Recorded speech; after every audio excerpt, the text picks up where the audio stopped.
Hello friends, this is SP Singh and welcome to smarter everyday. तो प्यारे दोस्तों, BEd first semester 2026 इसमें जो आपका फर्स्ट पेपर है शिक्षा के दार्शनिक परिप्रेक्ष्य, ठीक है। कानपुर यूनिवर्सिटी का एग्ज़ाम है, 13 तारीख को इस सब्जेक्ट का पेपर है बीएड फर्स्ट सेमेस्टर के विद्यार्थियों का। हम लोग ये कुछ इंपॉर्टेंट क्वेश्चंस डिस्कस कर रहे हैं, जिसमें जो हमारा पार्ट 1 था वीडियो, उसमें हमने 16 क्वेश्चंस कवर किए हैं और बाकी के जो क्वेश्चंस रहेंगे वो हम इस क्लास में कवर करेंगे। तो आइए शुरू करते हैं आज की क्लास।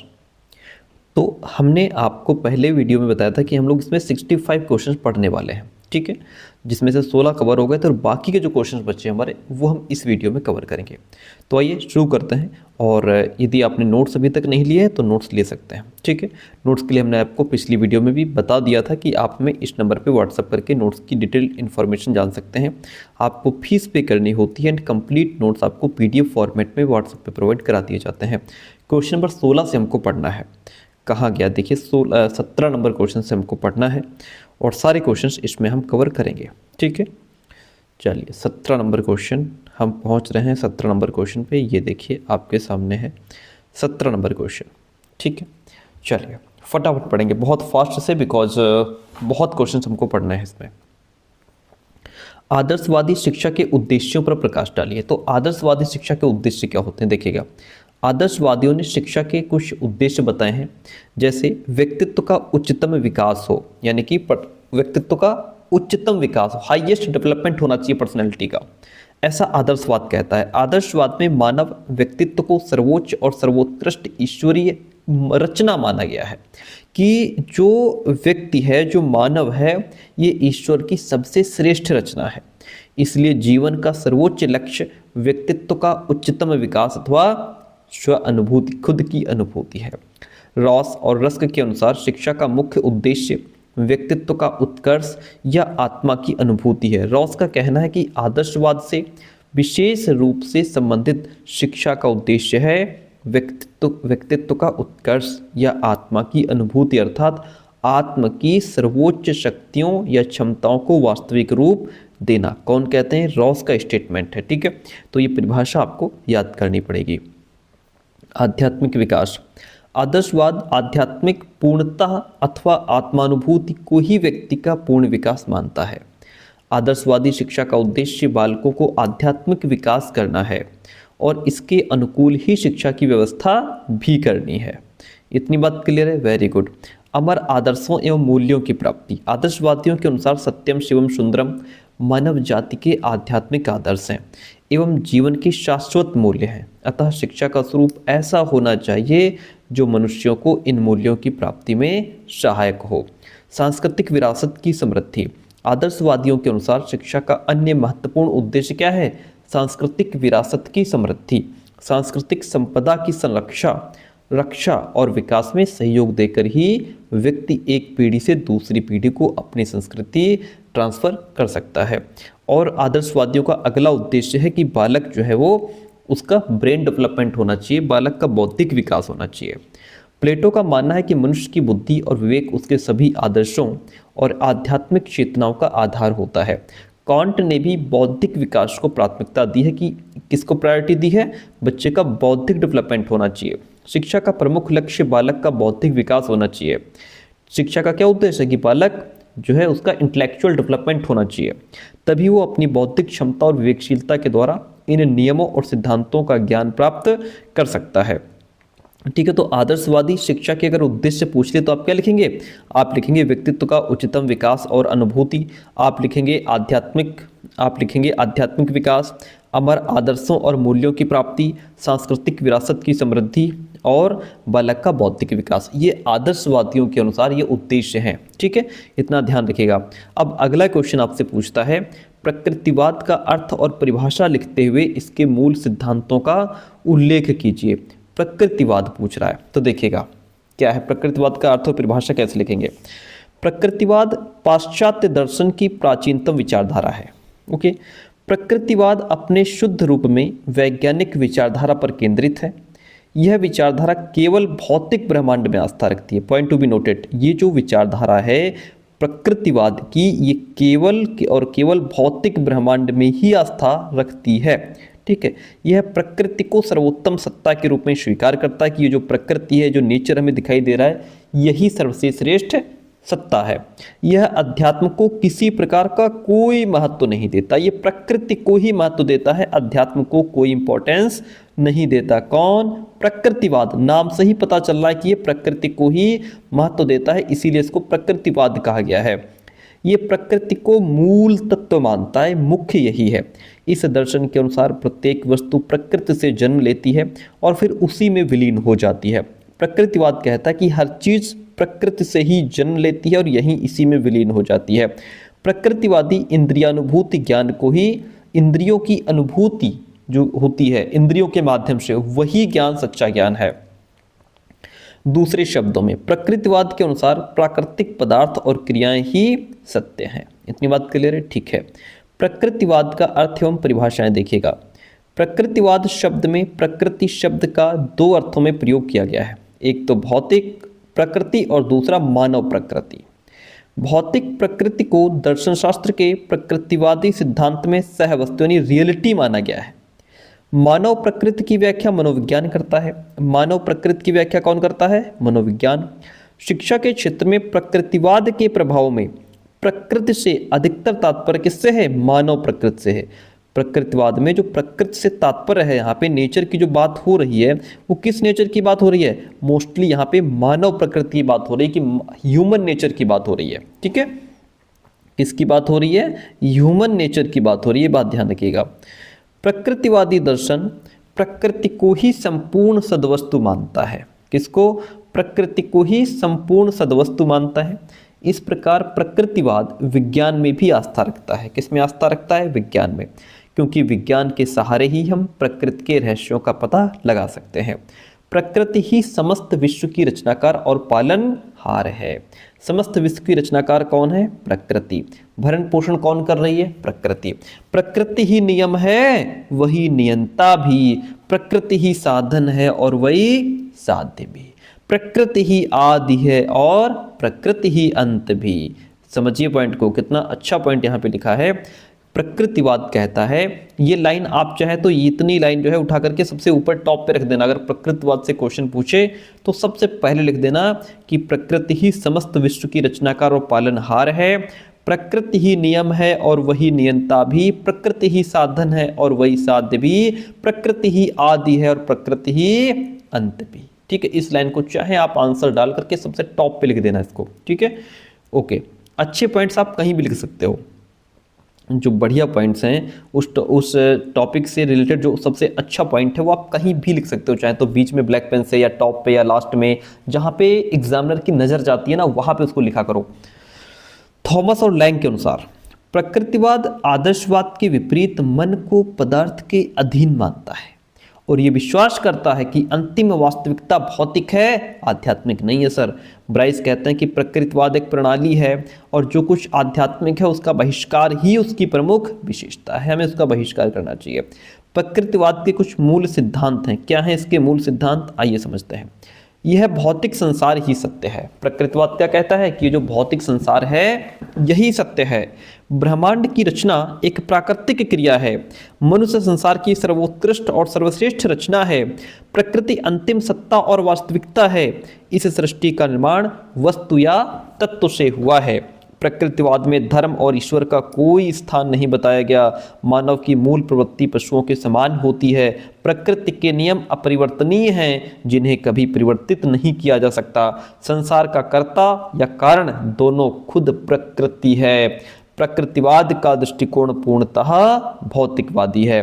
तो ये आप ध्यान रखेंगे कि प्रकृतिवाद के यही मूल सिद्धांत हैं, आपको लिखने होंगे सर। ठीक है, आइए अगला क्वेश्चन लीजिए। टैगोर के अनुसार शिक्षा क्या है भाई, समझिए। टैगोर ने शिक्षा शब्द का व्यापक अर्थ में प्रयोग किया है। किसने? टैगोर ने। उनके शब्दों में सर्वोच्च शिक्षा वही है जो संपूर्ण सृष्टि से हमारे जीवन का सामंजस्य स्थापित करती है। टैगोर ने शिक्षा में प्राचीन भारतीय आदर्श को ही स्थान दिया है। किसने? टैगोर ने। यह आदर्श है क्या? सा विद्या या विमुक्तये, education is that which liberates. इस आदर्श के अनुसार शिक्षा मनुष्य को आध्यात्मिक ज्ञान दे करके उसे जीवन और मरण से मुक्ति प्रदान करती है। तो शिक्षा क्या करती है? मनुष्य को आध्यात्मिक ज्ञान दे करके उसे जीवन और मरण से मुक्ति प्रदान कर देती है। चलिए, तो यहाँ पे जो ये हमारे टैगोर जी हैं, उनका कहना था, क्या कहना था? देखिए, उनका कहना है कि शिक्षा न केवल आवागमन से, वर्ण, आर्थिक, सामाजिक, राजनैतिक और मानसिक दासता से भी मनुष्य को मुक्ति प्रदान करती है।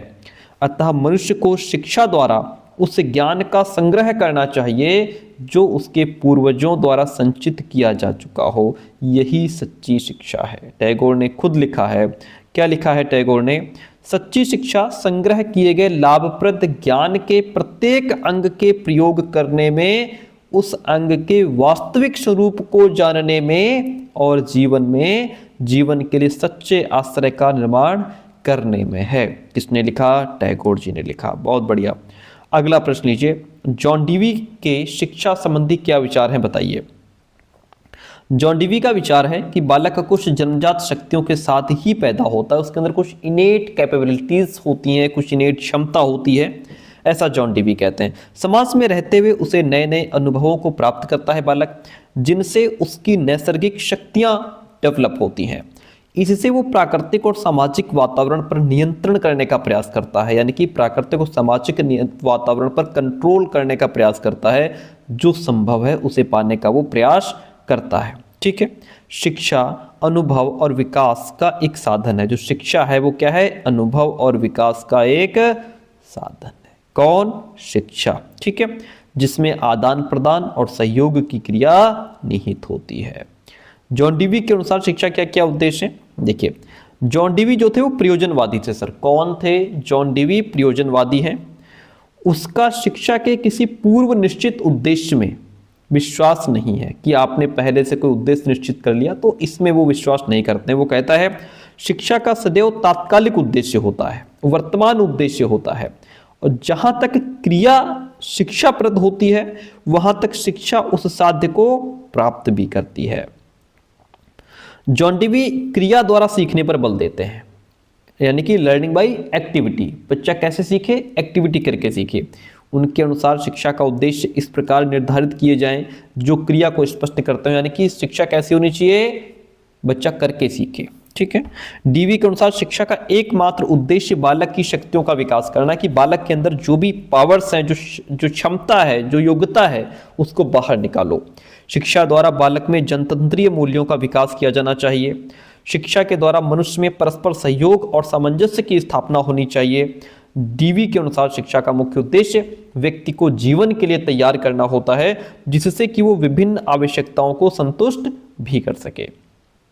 21 नंबर क्वेश्चन लीजिए। कहता है भारत की वर्तमान राजनीतिक, सामाजिक और आर्थिक परिस्थितियों में आपके मतानुसार शिक्षा के क्या उद्देश्य होने चाहिए? क्वेश्चन देखो कैसे घुमा के पूछा है कि भारत की जो वर्तमान राजनीतिक, सामाजिक, आर्थिक परिस्थिति है उसके हिसाब से शिक्षा कैसी होनी चाहिए? शिक्षा जीवन पर्यंत चलने वाली एक सामाजिक प्रक्रिया है। शिक्षा को ही आधार बनाकर कोई भी देश अपना विकास अपनी प्राथमिकताओं के आधार पर कर सकता है। क्या कर सकता है? कोई भी देश अपना डेवलपमेंट अपनी प्राथमिकताओं के आधार पर कर सकता है कि उसकी प्रायोरिटी क्या है, उसके हिसाब से वो डेवलपमेंट कर सकता है। ठीक है, किसको? शिक्षा को आधार मान करके। बुनियाद कौन हो जाएगी? एजुकेशन, जिसके बेस पे वो अपनी जो है क्या कर सकता है? अपना विकास कर सकता है। अतः प्रत्येक व्यक्ति, संस्था या राष्ट्र के जीवन में उद्देश्यों का बहुत महत्व है। उद्देश्य एक पूर्ण दर्शित लक्ष्य है जो किसी क्रिया को संचालित करता है अथवा व्यवहार को प्रेरित करता है।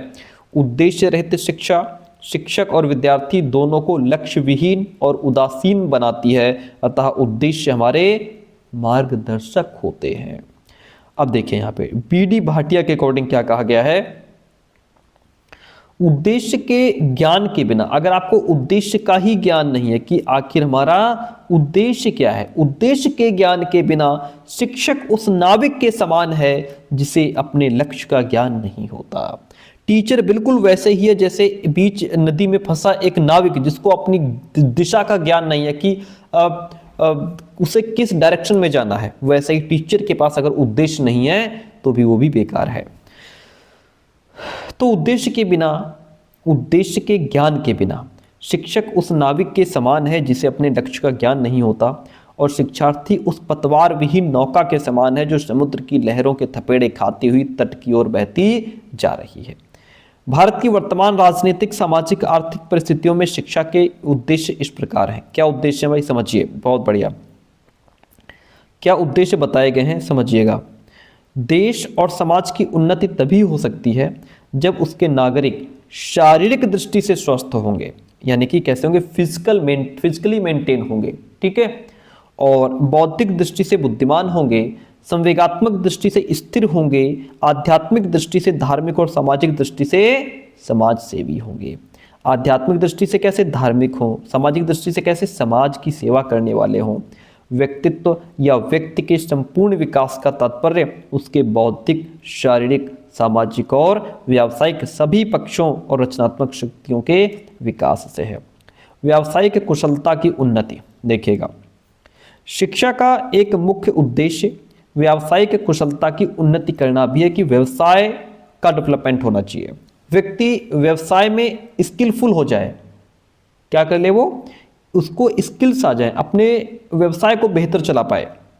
इस उद्देश्य को प्राप्त करने के लिए व्यावसायिक प्रशिक्षण की आवश्यकता है। अतः बालकों के मन में श्रम के प्रति आदर होना चाहिए, मेहनत के प्रति एक सम्मान होना चाहिए और रुचि उत्पन्न करके हस्तकला के कार्य पर बल देना चाहिए कि बालक हस्तकला सीख जाए ताकि विभिन्न व्यवसायों हेतु कुशल कारीगर भी हमको मिल सकें।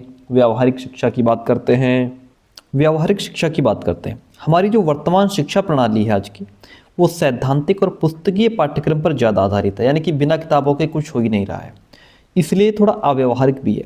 उसका बालक के जीवन से कोई संबंध न होने से बालक उसमें कोई रुचि नहीं लेता है। कुछ ऐसी चीज़ें हैं जिनका बालक के जीवन में कोई यूज ही नहीं है, कोई मतलब ही नहीं है। अब जैसे आप लोग मैथ्स में आपने पढ़ा होगा sine theta, cos theta, tan theta, cosec theta, है ना, तो उनका वहाँ पे बालक के जीवन में कोई संबंध नहीं है, तो बच्चा उन चीज़ों को बस रटता ही है, समझता भले ना हो, रटता ही है। तो इस तरीके से कुछ ऐसी चीज़ें हैं हमारे सिलेबस में जो बच्चे से रिलेट नहीं करती हैं, उसका बालक के जीवन से कोई संबंध नहीं है।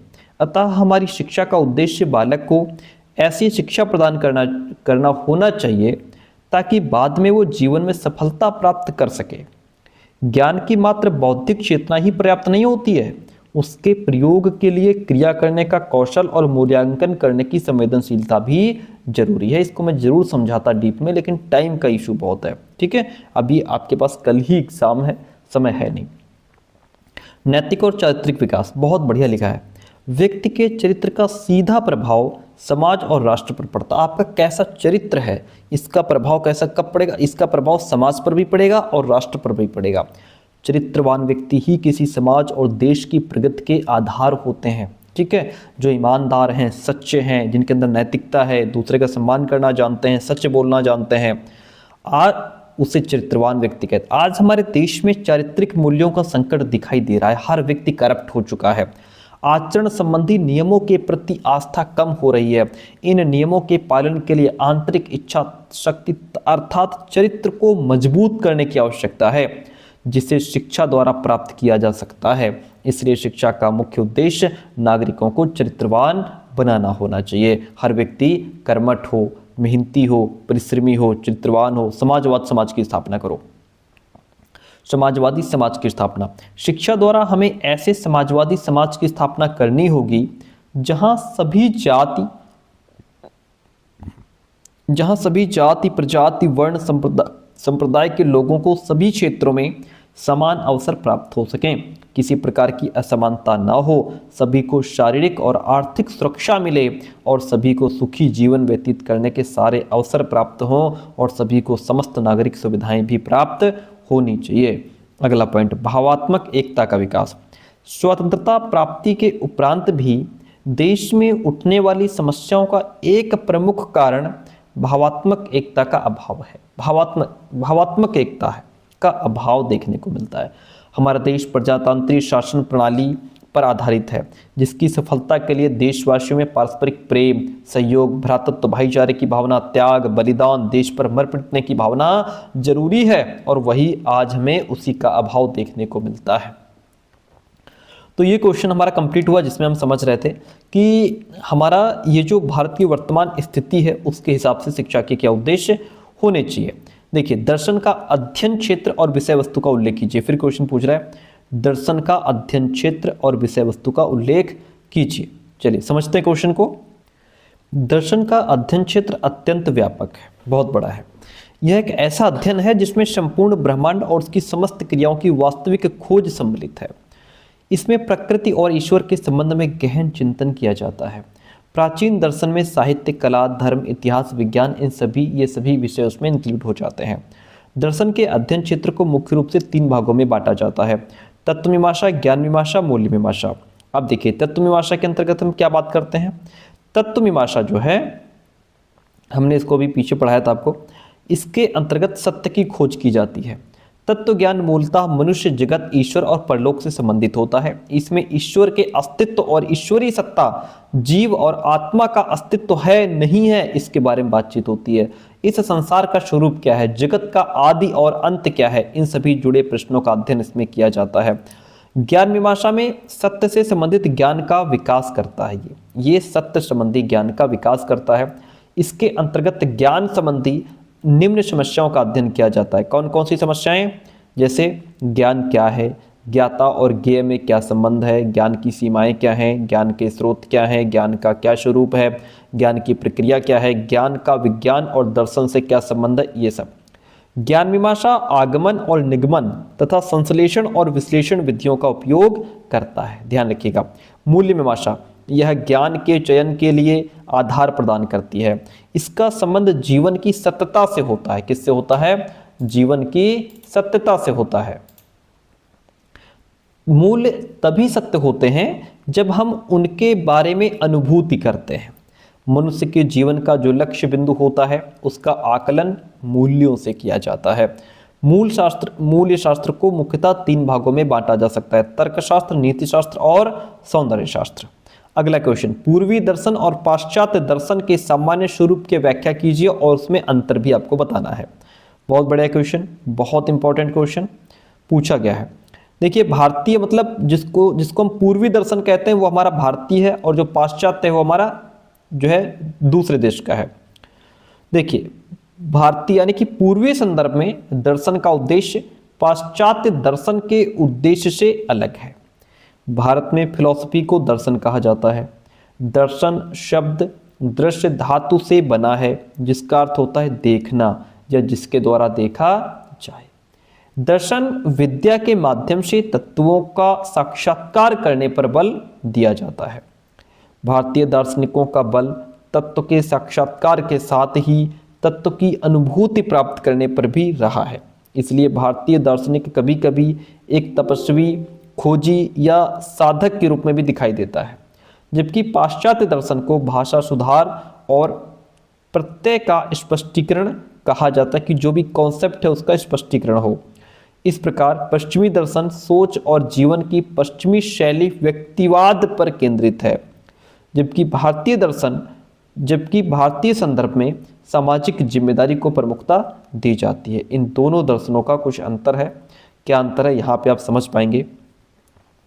देखिएगा, बहुत बढ़िया क्वेश्चन है, बहुत अच्छा क्वेश्चन है। एक तरफ हमारा ईस्टर्न फिलॉसफी है, दूसरा वेस्टर्न फिलॉसफी है। पूर्वी दर्शन ज्ञान के स्वामित्व पर बल देता है, और जो पश्चिमी दर्शन है वो ज्ञान की खोज पर बल देता है।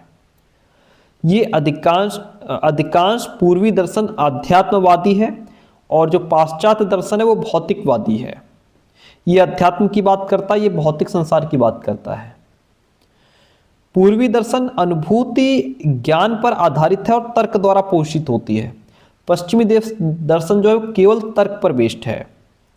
बहुत अच्छा डिफरेंस लिखा है। पूर्वी यानी भारतीय दर्शन वास्तविक ज्ञान के स्वरूप की व्याख्या करने की ओर प्रवृत्त है, कि व्हाट इज द रियलिटी, असलियत क्या है। पश्चिमी दर्शन समस्त ज्ञान विज्ञान की व्याख्या करने की बात करता है। भारतीय दर्शन का धर्म से गहरा संबंध है, और इसका धर्म से कोई लेना देना नहीं है। ये व्यावहारिक है और ये सैद्धांतिक है। पूर्वी दर्शन को एक साधन के रूप में देखा जाता है, पश्चिमी दर्शन को साध्य के रूप में माना जाता है। ठीक है, इतनी बात क्लियर है। Very good. अगला क्वेश्चन लेते हैं। 24 नंबर क्वेश्चन, वेदांत दर्शन के अनुसार शिक्षा का क्या तात्पर्य है? वेदांत दर्शन के अनुसार शिक्षा के उद्देश्य, पाठचर्या और शिक्षण विधियों पर भी प्रकाश डालिए। देखिए, वेदांत शास्त्र सभी शास्त्रों का शिरोमणि है, जिसमें समस्त वेदों का अंतिम लक्ष्य वर्णित हो वही वेदांत है। चर अचर समस्त जगत का जो मूल कारण ब्रह्म है, उसका पूर्ण विवेचन इसी में निहित है। वेदांत दर्शन में संपूर्ण शिक्षा का संबंध ब्रह्म ज्ञान की प्राप्ति से ही है, कि ब्रह्म की प्राप्ति है। ठीक है। वेदांत शिक्षा दर्शन के अनुसार शिक्षा के विभिन्न स्वरूप इस प्रकार हैं। क्या है? एक तो शिक्षा का तात्पर्य समझो पहले। अथातो ब्रह्म जिज्ञासा, ब्रह्म सूत्र का प्रथम सूत्र यही है। इस सूत्र के अनुसार ब्रह्म जिज्ञासा को हम शिक्षा मान सकते हैं। ब्रह्म का ज्ञान प्राप्त करने से हमें आत्मा, जगत, पदार्थ, चेतन, जीव सभी का वास्तविक स्वरूप ज्ञात हो जाता है। शंकराचार्य के अनुसार मनुष्य जीवन का अंतिम उद्देश्य मुक्ति है, और इस मुक्ति के लिए उन्होंने ज्ञान मार्ग का समर्थन भी किया है। शिक्षा के विषय में उन्होंने उपनिषदीय विचार का समर्थन किया है। साविद्या या विमुक्तये को ही उन्होंने शिक्षा भी माना है। शिक्षा के उद्देश्य क्या है? देखिएगा, शंकराचार्य ने शिक्षा के जिन दो रूपों को स्वीकार किया है वे हैं अपराविद्या और पराविद्या। अब अपराविद्या का मतलब होता है व्यवहारिक शिक्षा, जो हम अपना डेली लाइफ को स्पेंड करने के लिए, अपना जो दैनिक दिनचर्या जो हम चलाने के लिए जो ज्ञान ग्रहण करते हैं, वो हमारा व्यवहारिक शिक्षा है। और मुक्ति पाने के लिए हम अध्यात्म की तरफ जाते हैं, वो पराविद्या है। समझिए, अपराविद्या का तात्पर्य व्यवहारिक शिक्षा से है। इसका उद्देश्य है हमारा फिजिकल डेवलपमेंट हो, शुद्धि हो, मेंटल डेवलपमेंट हो, इंटेलेक्चुअल डेवलपमेंट होना चाहिए, हमारा नैतिक चारित्रिक विकास होना चाहिए। वर्ण के अनुसार योग्य व्यवसाय की शिक्षा हमें मिलनी चाहिए, कि हमें कौन सा व्यवसाय करना उसकी शिक्षा हो। इंद्रिय निग्रह और चित्त की शुद्धि हो, और आध्यात्मिक विकास हो। लेकिन पराविद्या का सिर्फ एक ही उद्देश्य है, व्यक्ति को अज्ञान या माया से मुक्त करके सत्य का ज्ञान कराना। इससे वो स्वयं सत्य असत्य, विद्या अविद्या के अंतर को समझ पाएगा। इससे वो अपने व्यक्तित्व की पूर्णता को भी प्राप्त कर पाएगा। ये हमारा शिक्षा का उद्देश्य है। ठीक है, आइए शिक्षण विधियों की बात करते हैं। शंकराचार्य ने निम्नांकित शिक्षण विधियों के संकेत किया है। एक तो उन्होंने बताया श्रवण विधि, शिष्य को ऐसे वातावरण में रखना कि वह गुरु की बात को ध्यान पूर्वक सुने। मनन, गुरु ने जो बताया है उसका मन ही मन दोहराओ, चिंतन करो, मूल्य तत्वों को अपने स्मृति में लाओ, रिमाइंड करो उनको। प्रश्नोत्तर विधि, इसमें शिष्य और गुरु के बीच प्रश्नोत्तर द्वारा बालक के डाउट्स क्लियर होते हैं। तर्क विधि, इस विधि में गुरु तर्क देकर के छात्रों के डाउट्स क्लियर करके कौतूहल को दूर कर सकता है। उसके अंदर जो एक जो बच्चा उसके अंदर जो उलझन पैदा होती है कि मतलब ये कैसे होगा, ये कैसे होगा, वो सेटिस्फाई करता है। दृष्टांत विधि, इस विधि से छात्रों को कठिन विषयों का ज्ञान सरल दृष्टांतों के द्वारा दिया जाता है। इसमें प्रासंगिक उदाहरण भी प्रस्तुत किए जाते हैं। पाठ्यक्रम की अगर हम बात कर लें, देखिएगा, चूंकि शंकराचार्य ने शिक्षा के दो प्रकार बताए हैं, एक तो अपराविद्या, दूसरा पराविद्या। अतः शिक्षा की पाठचर्या में भी मनुष्य के अपरा यानी कि व्यवहारिक और परा यानी आध्यात्मिक दोनों पक्षों से संबंधित ज्ञान और क्रियाओं का समावेश किया है। व्यवहारिक जीवन के लिए उन्होंने पाठचर्या में व्यवहारिक ज्ञान, भाषा, चिकित्सा शास्त्र, गणित एवं वर्ण क्रम आदि, और व्यवहारिक क्रियाओं, आसन, व्यायाम, भोजन और ब्रह्मचर्य आदि का समावेश किया है। और आध्यात्मिक जीवन के लिए पारमार्थिक विषय, साहित्य, धर्म, दर्शन आदि और पारमार्थिक क्रियाओं, यम, नियम, आसन, प्राणायाम, प्रत्याहार, धारण, ध्यान, समाधि, इनका भी इसमें समावेश किया गया है। तो ये सिलेबस इसके अकॉर्डिंग बताया गया है। इतनी बात क्लियर है। तो ये जो क्वेश्चन हम समझ रहे थे वेदांत दर्शन का क्वेश्चन था, अच्छा क्वेश्चन है, आपको यहाँ से क्वेश्चन देखने को पेपर में जरूर मिलेगा। आइए यथार्थवाद की बात करते हैं। यथार्थवाद का अर्थ एवं परिभाषा लिखते हुए यथार्थवाद के अनुसार शिक्षा के उद्देश्यों पर प्रकाश डालिए। समझिए, बहुत अच्छा क्वेश्चन है, बहुत ही अच्छा क्वेश्चन है। यथार्थवाद शब्द अंग्रेजी भाषा के रियलिज्म का समानार्थी है। रियल शब्द की उत्पत्ति ग्रीक भाषा के रेस शब्द से हुई है, जिसका अर्थ है वस्तु। अतः रियलिज्म शब्द का शाब्दिक अर्थ हुआ वस्तु से संबंधित विचारधारा। क्या अर्थ हुआ इसका? वस्तु से संबंधित विचारधारा। यथार्थवाद जीवन की यथार्थता में विश्वास रखता है, जो फैक्ट है उसमें विश्वास रखता है, जो सही है सत्य है, और भौतिक अस्तित्व ही उसका क्रिया क्षेत्र हो जाता है। इस दृष्टि से यथार्थवाद भौतिकवाद पर आधारित है। किस पर? यथार्थवाद भौतिकवाद पर आधारित है। ठीक है। यथार्थवाद वस्तु के अस्तित्व संबंधी विचारों के प्रति एक दृष्टिकोण है जो प्रत्यक्ष जगत को सत्य मानता है। यथार्थवाद के अनुसार सत्य का निवास मानव मस्तिष्क में है। सत्य कहाँ है? मनुष्य के मस्तिष्क में। पर यथार्थवाद के अनुसार इसका आवास भौतिक जगत की वास्तविक वस्तुओं और घटनाओं में है। बारिश होती है, सूर्य चमकता है, ऋतुओं में परिवर्तन होता है, पृथ्वी अपनी धुरी पर घूमती है। ये शब्द क्या है? ये घटनाएं सत्य हैं। चाहे हमको इनका ज्ञान हो या ना हो, हम इनके बारे में जानते हो या ना जानते हो, लेकिन ये घटनाएं घटित होती हैं और हो रही हैं। ठीक है। इस दृष्टि से यथार्थवाद भौतिकवाद पर ही आधारित है। यही कारण है कि यथार्थवादी विचारों एवं सिद्धांतों की अपेक्षा वस्तुओं और घटनाओं की वास्तविकता पर बल देते हैं। रॉस के अनुसार जो कुछ हम प्रत्यक्ष में अनुभव करते हैं उनके पीछे और उनसे मिलता जुलता वस्तुओं का एक यथार्थ जगत है, ऐसा रॉस कहते हैं। और ये आपको याद भी रखना है परिभाषा। यथार्थवाद और शिक्षा की बात करते हैं। यथार्थवादी दृष्टिकोण विज्ञान की प्रगति की देन है। यदि कोई बात निरीक्षण, प्रयोग और परीक्षण के आधार पर खरी उतरेगी तभी वो वास्तविक मानी जाएगी। यदि वो बात निरीक्षण, प्रयोग, परीक्षण के आधार पर खरी नहीं उतरती तो उसे हम सही नहीं मानते। यथार्थवादी दृष्टिकोण ऐसी शिक्षा देने के पक्ष में है कि व्यक्ति सभी भौतिक सुखों को पाकर समाज के सुख में वृद्धि कर सके, समाज को भी सुखी बना सके, अपने आप भी सुखी हो सके। यथार्थ में विश्वास करने वाला एक समाज ऐसा बन सके जो सत्यता में विश्वास करे। यथार्थवादी शिक्षा का अर्थ है, यथार्थवादी शिक्षा का उद्देश्य है कि जीवन की वास्तविक परिस्थितियों और आवश्यकताओं से परिचित होकर ऐसी शिक्षा की व्यवस्था की जाए कि व्यक्ति उसे पाकर अपने जीवन के सुख साधनों को संचित करने में सफल हो जाए। ठीक है, बहुत बढ़िया। अगला प्रश्न लेते हैं। प्रश्न नहीं, इसी का टॉपिक, यथार्थवादी और शिक्षा के उद्देश्य क्या? यथार्थवाद के अनुसार शिक्षा के क्या उद्देश्य होने चाहिए? इस विचारधारा के अनुसार शिक्षा का उद्देश्य जीवन की वास्तविकता की शिक्षा देना, कि जीवन को वास्तविकता की शिक्षा दो, जो सही है, जो सत्य है, उसी की शिक्षा देनी चाहिए। यथार्थवाद का मुख्य उद्देश्य शिक्षण द्वारा अनुशासन स्थापित करना और शिष्यों को सक्रिय बनाना है, बच्चों को एक्टिव बनाना है और उनके भौतिक, मानसिक, सामाजिक और नैतिक विकास को प्राप्त करना है। बच्चे का भौतिक विकास होना चाहिए, मेंटल डेवलपमेंट होना चाहिए, सोशल डेवलपमेंट होना चाहिए, नैतिकता उसके अंदर आनी चाहिए। यथार्थवादियों के अनुसार शिक्षा के कुछ उद्देश्य हैं। क्या उद्देश्य हैं? समझिए। पहला पॉइंट आपके सामने कहता है वैज्ञानिक एवं प्राकृतिक दृष्टिकोण का विकास करना। यथार्थवादी क्या कहते हैं कि बच्चों के अंदर वैज्ञानिक दृष्टिकोण पैदा करो, बच्चों के अंदर प्राकृतिक दृष्टिकोण पैदा करो। शिक्षा का उद्देश्य बालकों में वैज्ञानिक दृष्टिकोण का विकास करना होता है।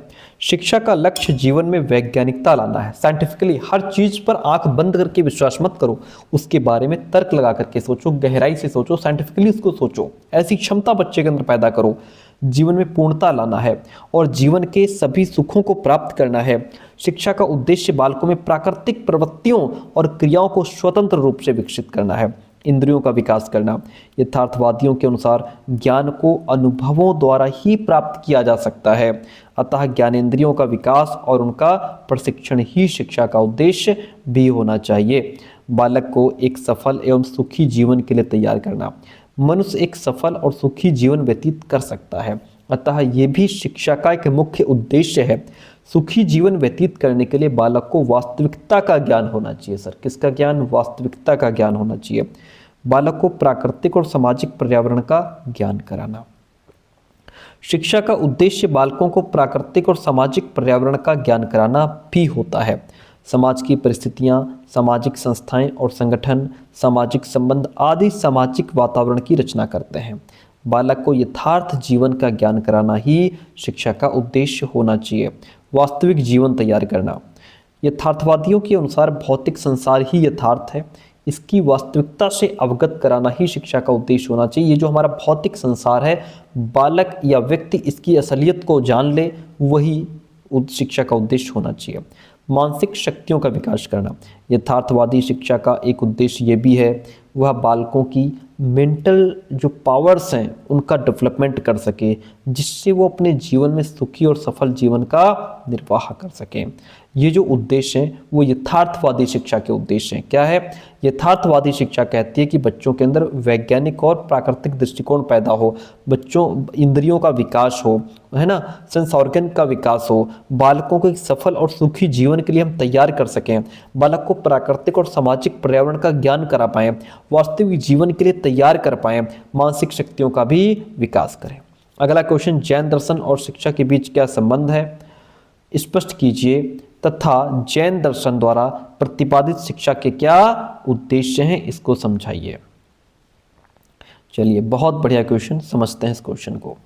जैन दर्शन और शिक्षा की बात करते हैं। चलिए, जैन दर्शन और शिक्षा की बात होगी। कहता है, आगम ग्रंथों के अनुसार शिक्षा जीवन के सभी पक्षों, शारीरिक, मानसिक, संवेगात्मक, सामाजिक, सभी पक्षों को प्रभावित और विकसित करती है। कौन? शिक्षा। किसके हिसाब से? आगम ग्रंथों के अनुसार। किंतु इन सभी पक्षों के विकास का उद्देश्य आत्मिक उन्नति होना चाहिए, आत्मा की उन्नति होना चाहिए, जिससे कि जीव अनात्म पदार्थों जो नॉन सेल्फ है उनसे अपवित्र होने से बच जाए। तत्वार्थ सूत्र में लिखा है, आत्मोकर्ष, सेल्फ स्टीम, इसके लिए जीव अजीव तत्वों का ज्ञान प्राप्त करता है। जो जीव है वो क्या करता है? अजीव तत्वों का ज्ञान प्राप्त करता है। ज्ञान प्राप्त करना और आत्मकल्याण की ओर प्रवृत्त होना ही तो शिक्षा है। ज्ञान चाहे व्यावसायिक हो या सांसारिक हो या धार्मिक हो, यदि वो व्यक्ति को आत्मोकर्ष के लिए अग्रसर करता है, उसके क्या करता है? आत्मोकर्ष, तो वह शिक्षा है।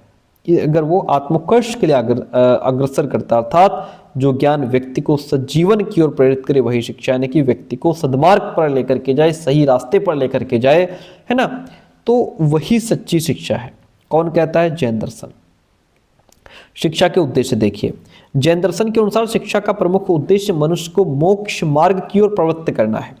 मनुष्य के सांसारिक बंधनों का कारण आत्मा और पुद्गल के मध्य भेद न कर पाना है।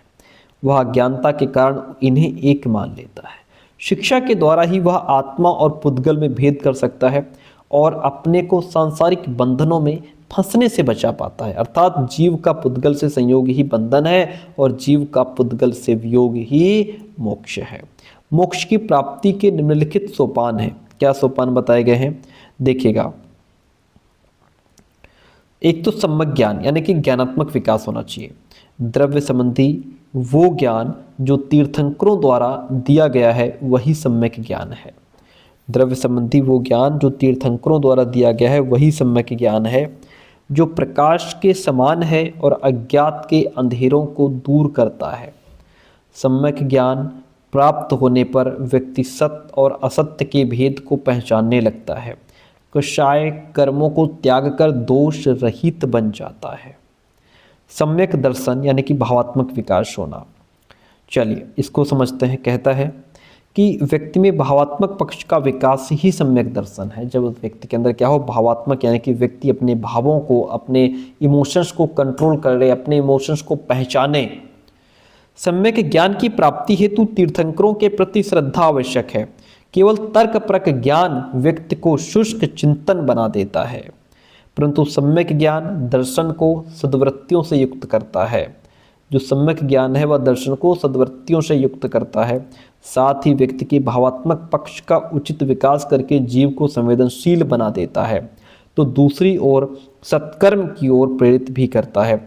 सम्यक दर्शन का उदय तभी होता है जब अज्ञान और अकरणीय कर्मों के प्रति विरक्त होती है, तभी मोक्ष की प्राप्ति भी संभव है।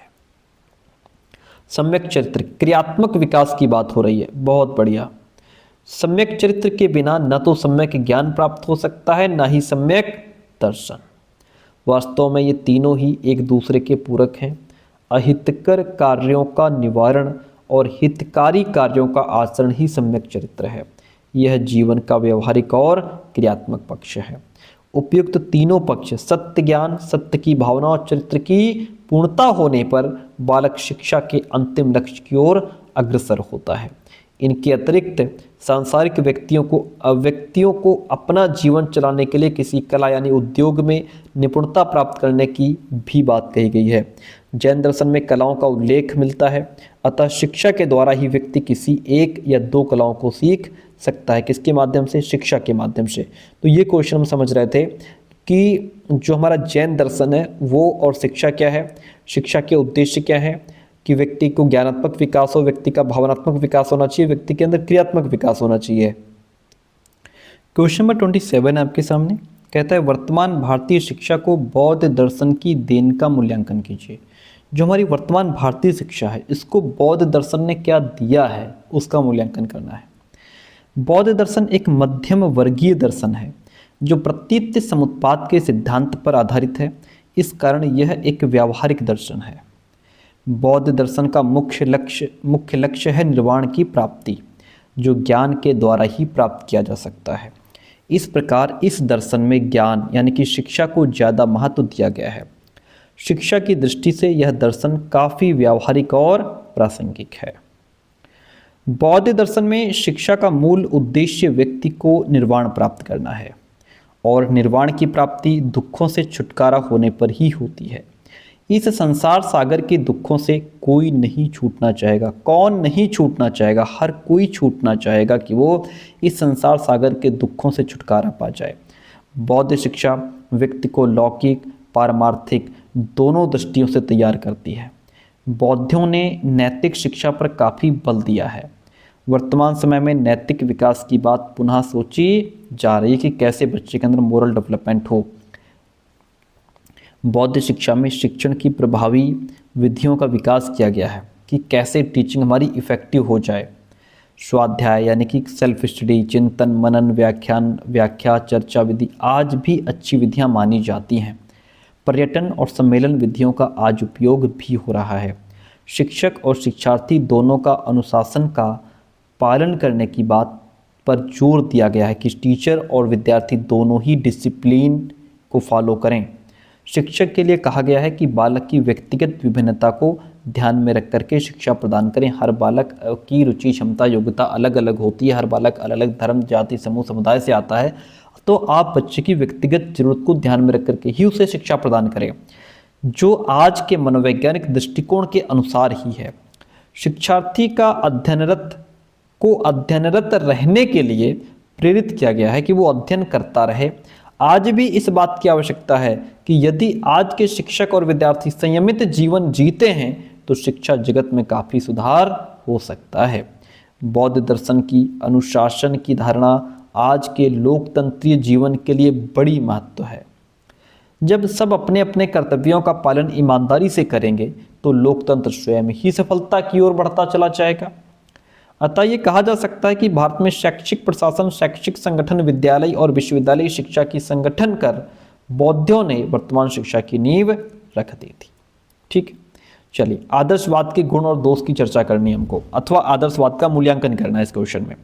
थोड़ा और फास्ट चलते हैं ना, कवर करते हैं फटाफट, टाइम बहुत कम है। चलिए क्वेश्चन कहता है आदर्शवाद के गुण। आदर्शवाद द्वारा शिक्षा के उद्देश्यों को व्यापक स्वरूप प्रदान किया गया है। आदर्शवाद शिक्षा का उद्देश्य सत्यम शिवम सुंदरम की प्राप्ति है, ऐसा आदर्शवाद कहता है। आदर्शवाद में शिक्षक को गरिमामय स्थान प्रदान किया गया है। इससे बालक और समाज का हित होता है। बालकों के सही मार्ग के चयन और उनके विकास का दायित्व किस पर है भैया? टीचर पर है कि बालक सही रास्ते पर चल सके, सही व्यवसाय चुन सके, उसका डेवलपमेंट हो। आदर्शवाद में नैतिक और चारित्रिक विकास पर बल दिया जाता है। वर्तमान समय में बालकों को नैतिक विकास की शिक्षा देना बहुत जरूरी हो गया है। आदर्शवादी पाठ्यक्रम में बालक के व्यक्तित्व के सर्वांगीण विकास के लिए सभी क्रियाएं जैसे बौद्धिक क्रिया, कलात्मक क्रिया, नैतिक और समान रूप से इन सभी पर समान रूप से बल दिया गया है। आदर्शवाद में स्वानुशासन यानी कि बच्चा सेल्फ डिसिप्लिन हो पाए, इस बात पर बल दिया गया है। दमनात्मक अनुशासन का विरोध किया गया है, बच्चे को पनिशमेंट नहीं दे सकते हो। आत्मानुशासित होने से बालक में चारित्रिक और आध्यात्मिक गुण अपने आप आ जाते हैं। आदर्शवाद के कुछ दोष भी हैं। क्या दोष हैं आदर्शवाद के भाई, वो भी समझो। आदर्शवादियों द्वारा शिक्षा के जो उद्देश्य निर्धारित किए गए हैं वो अव्यावहारिक हैं। इन उद्देश्यों का संबंध वर्तमान से न होकर दूरस्थ भविष्य से होता है। आदर्शवाद में दर्शन पर अधिक बल दिया गया है। आध्यात्मिक मूल्यों की प्राप्ति को ही जीवन का अंतिम उद्देश्य माना गया। यदि व्यक्ति आध्यात्मिक मूल्यों की प्राप्ति कर लेता है तो ये उसके जीवन का अंतिम उद्देश्य है, जो कि उपयुक्त नहीं है।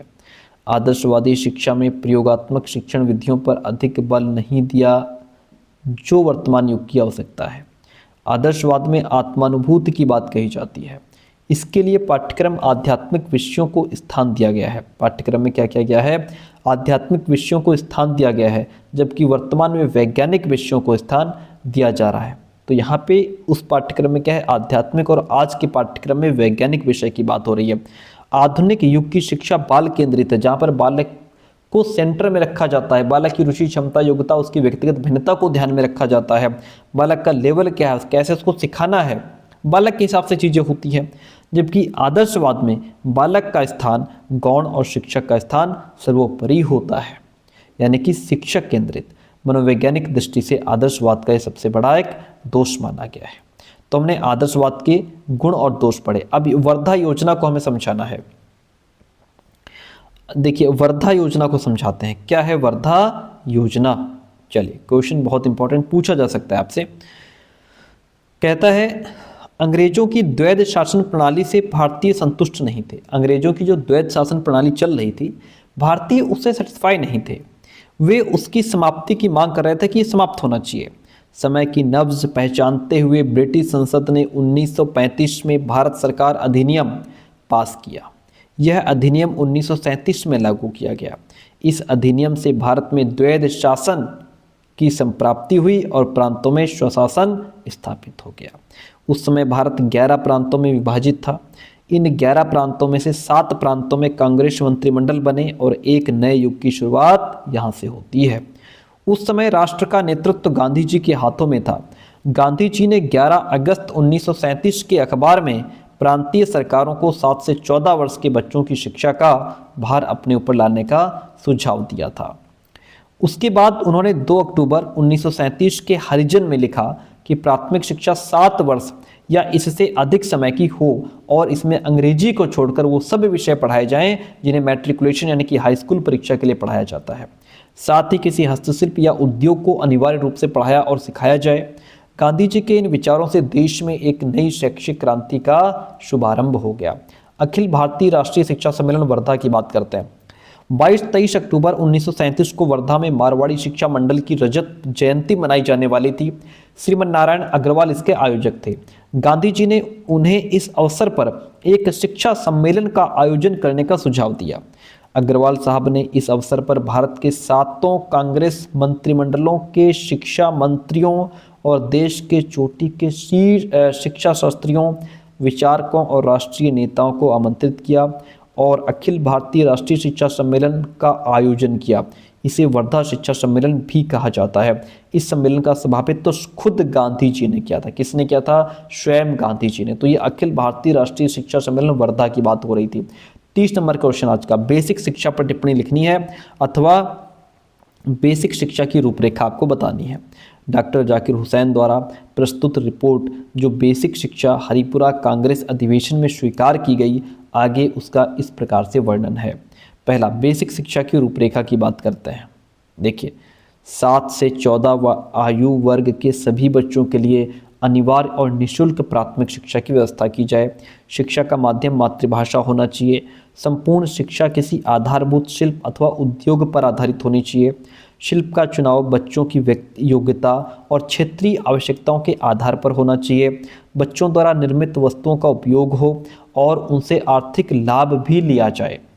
स्कूलों का खर्च पूरा किया जाए। शिल्पों की शिक्षा इस प्रकार दी जाए कि उससे बच्चे जीविकोपार्जन कर सकें। ये बेसिक शिक्षा की रूपरेखा है, ठीक है। और शिल्पों की शिक्षा में आर्थिक महत्व के साथ साथ उसके सामाजिक और वैज्ञानिक महत्व को भी ध्यान दिया जाना चाहिए। 31 नंबर क्वेश्चन आपसे कहता है, बेसिक शिक्षा से ही संबंधित क्वेश्चन है, जो कि बड़ा प्यारा और बहुत ही इंपॉर्टेंट क्वेश्चन है। कहता है, बेसिक शिक्षा निम्नलिखित आधारभूत सिद्धांतों पर विकसित की गई थी। नंबर 1, शिक्षा को अनिवार्य और निःशुल्क बनाने का सिद्धांत। गांधी जी ने शिक्षा को मनुष्य का जन्मसिद्ध अधिकार मानते थे कि व्यक्ति का ये जन्मसिद्ध अधिकार है, हर व्यक्ति शिक्षा प्राप्त कर सकता है। उन्होंने स्पष्ट घोषणा की कि किसी भी बच्चे को शिक्षा के अधिकार से वंचित रखना उसके अधिकार का हनन है। तुम किसी भी बच्चे को उसकी शिक्षा के अधिकार से वंचित नहीं कर सकते। ये गलत है और मानवीय कसौटी पर यह हिंसा हो जाएगा। उन्होंने सर्वप्रथम इस बात पर ही बल दिया कि राज्य को 7 से 14 आयु वर्ग के सभी बच्चों के लिए अनिवार्य और निःशुल्क प्राथमिक शिक्षा की व्यवस्था करनी चाहिए। ठीक है, शिक्षा को आत्मनिर्भर अथवा सेल्फ सपोर्टिंग बनाने का सिद्धांत। गांधी जी के सामने सार्वभौमिक, अनिवार्य और निःशुल्क प्राथमिक शिक्षा का प्रश्न था और उस समय राज्य के पास इसकी व्यवस्था करने के साधन नहीं थे। अतः उन्होंने स्कूलों में हस्तशिल्पों की शिक्षा अनिवार्य करने पर बल दिया। उनका अनुमान था कि बच्चों द्वारा उत्पादित वस्तुओं से स्कूलों का खर्च निकल पाएगा, है ना। सत्य, अहिंसा, सर्वोदय का सिद्धांत क्या कहता है? गांधी जी सत्य और अहिंसा के पुजारी थे। वे समाज में होने वाले किसी भी प्रकार के शोषण को हिंसा मानते थे और उस समय अंग्रेजी शिक्षा प्राप्त व्यक्ति सामान्य व्यक्तियों का शोषण कर रहे थे। तब गांधी जी ने सबके लिए समान शिक्षा के सिद्धांत को स्वीकार किया कि सबको समान शिक्षा मिलेगी, इसमें छोटे बड़े का भेद नहीं होगा, कोई किसी का शोषण नहीं करेगा, सबको अपने उत्थान के समान अवसर मिलेंगे। शिक्षा को जीवन से जोड़ने का सिद्धांत। उस समय अंग्रेजी शिक्षा का भारतीयों के वास्तविक जीवन से कोई संबंध नहीं था। गांधी जी ने शिक्षा को बच्चों के वास्तविक जीवन, उनके प्राकृतिक और सामाजिक पर्यावरण और घरेलू तथा क्षेत्रीय उद्योग धंधों पर आधारित करके उसे उनके वास्तविक जीवन से जोड़ने पर बल दिया था। शिक्षा का माध्यम मातृभाषा बनाने का सिद्धांत। गांधी जी ने स्पष्ट किया कि मातृभाषा पर बच्चों का स्वाभाविक अधिकार होता है भाई, है ना। मातृभाषा पर बच्चों का स्वाभाविक अधिकार होता है। उसी के माध्यम से जन शिक्षा की व्यवस्था की जा सकती है। व्यक्ति को, बालक को उसकी मातृभाषा में सिखाओ।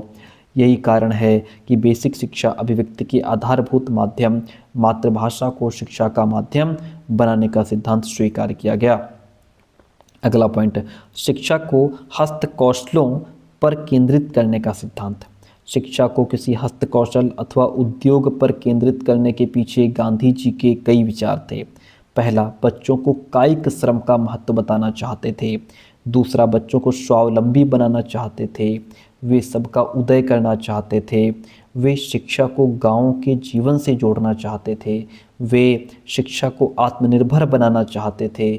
स्कूलों में होने वाले उत्पादन से स्कूलों का खर्च निकालना चाहते थे। ये थे शिक्षा को हस्तकौशल पर केंद्रित करने का बस यही सिद्धांत था कि अगर हम बच्चों को हस्तकौशल सिखा देंगे, हाथों से चीज़ें बनाना सिखा देंगे, वेस्ट मटेरियल से कुछ यूजफुल चीज़ें बच्चे बनाना सीख जाएंगे, कटोरी हो गई है, टोकरी हो गई, है ना, और इस तरीके की हैंडमेड चीज़ें जो हो जाएंगी, तो इससे वो चीज़ें सेल होंगी, स्कूल का खर्च निकलेगा। इसीलिए तो हस्तकौशल पर केंद्रित था ना। तो ये आप समझ के, बहुत इंपॉर्टेंट क्वेश्चन है, आपसे पूछा जा सकता है। बेसिक शिक्षा के आधारभूत सिद्धांत आपके हो गए। ठीक है, अगला क्वेश्चन, बेसिक शिक्षा के उद्देश्य क्या थे, ये भी समझते चलिए। बेसिक शिक्षा के उद्देश्य की बात करेंगे। बेसिक शिक्षा का अर्थ है बच्चों को आधारभूत ज्ञान और कौशल प्रदान करना, उन्हें सामान्य जीवन के लिए तैयार करना।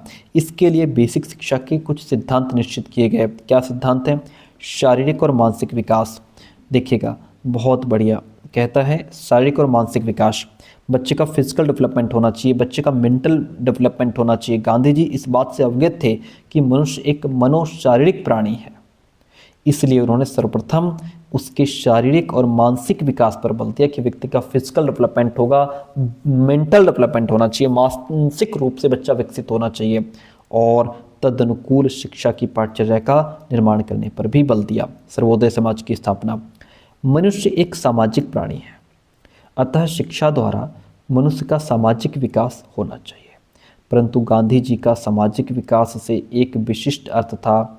वे एक ऐसे समाज का निर्माण करना चाहते थे जिसमें कोई किसी का शोषण नहीं करेगा, सब एक दूसरे से प्रेम करेंगे, सब एक दूसरे का सहयोग करेंगे, सब एक दूसरे की उन्नति में सहायक बनेंगे, सबका उदय हो जाएगा। सांस्कृतिक विकास।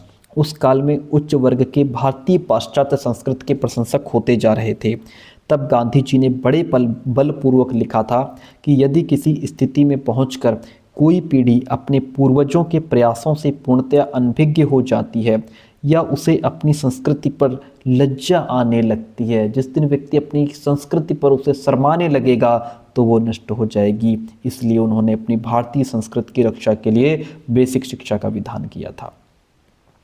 नैतिक और चारित्रिक विकास की अगर बात करें, गांधी जी चरित्र बल के महत्व को जानते थे कि चरित्र है क्या। उनके साथियों ने ही शिक्षा द्वारा बच्चे के चरित्र निर्माण पर बल दिया। बच्चा एक सच्चा व्यक्ति बने, ईमानदार व्यक्ति बने, कर्तव्यनिष्ठ कर्तव्यपरायण व्यक्ति बने, यह बेसिक शिक्षा का प्रमुख उद्देश्य था। आध्यात्मिक विकास, गांधी जी अपने शब्दों में, शिक्षा से मेरा तात्पर्य बालक और मनुष्य के शरीर, मन और आत्मा के सर्वांगीण और सर्वोत्कृष्ट विकास से है। तब स्पष्ट है कि गांधी जी शिक्षा द्वारा मनुष्य का आध्यात्मिक विकास भी करना चाहते थे। वे सर्वधर्म संभाव द्वारा इसकी प्राप्ति भी चाहते थे। बहुत बढ़िया क्वेश्चन, मजा आ गया। क्वेश्चन है बेसिक शिक्षा के उद्देश्य हम लोग क्या पढ़ रहे थे?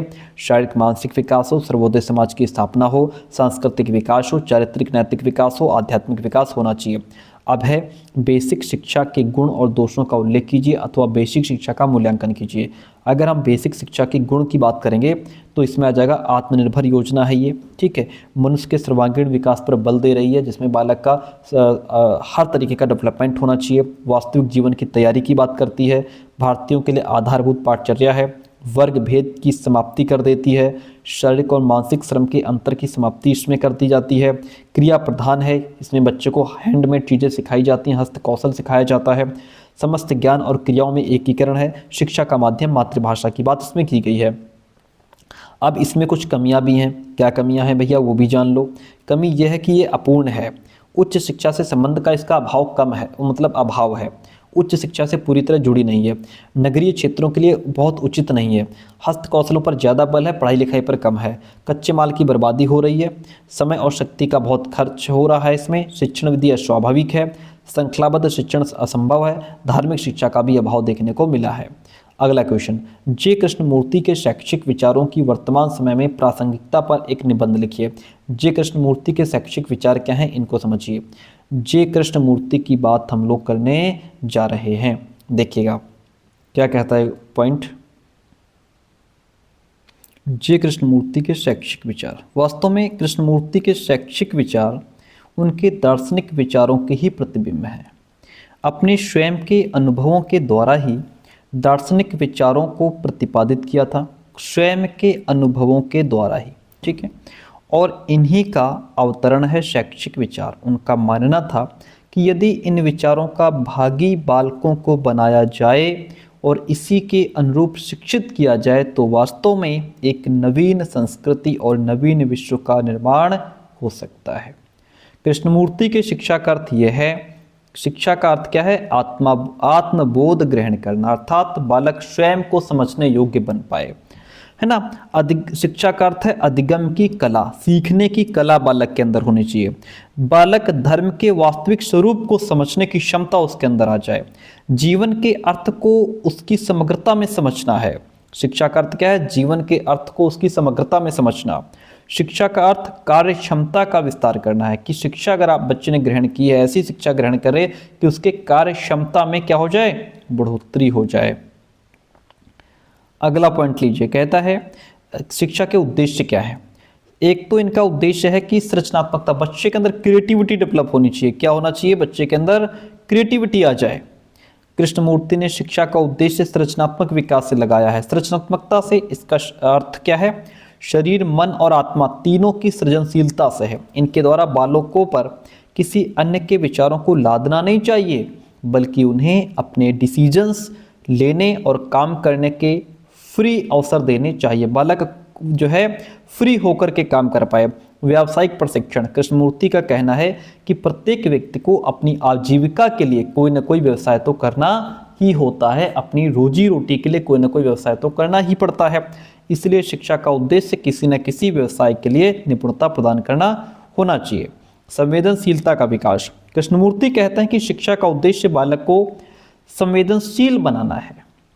इसके अनुसार बालकों में प्रकृति और मानव मात्र के प्रति प्रेम को स्थापित करना ही सही संवेदनशीलता है। वास्तविक चरित्र का निर्माण करना, शिक्षा का प्रमुख उद्देश्य चरित्र निर्माण करना है। समस्त शिक्षा शास्त्रियों की भांति कृष्णमूर्ति भी यही मानते हैं कि शिक्षा का उद्देश्य बालक के चरित्र का निर्माण करना है। उन्होंने चरित्रवान का अर्थ असत्य को त्याग करके सत्य को अपनाने से बताया है। असत्य को त्यागो, सत्य को अपनाओ। शारीरिक विकास, स्वस्थ शरीर के लिए स्वस्थ मन का होना परम आवश्यक है। अतः बालक का शारीरिक विकास करना शिक्षा का प्रमुख उद्देश्य है। जब शरीर स्वस्थ रहेगा तो मन प्रसन्न रहेगा। कृष्णमूर्ति ने कहा कि जब बालक शारीरिक विकारों से स्वतंत्र होगा तभी वह प्रतिक्षण हमेशा नई वस्तुओं को अनुसंधान करने का प्रयत्न भी करेगा। इतनी बात क्लियर है। नेक्स्ट पॉइंट है मानसिक विकास।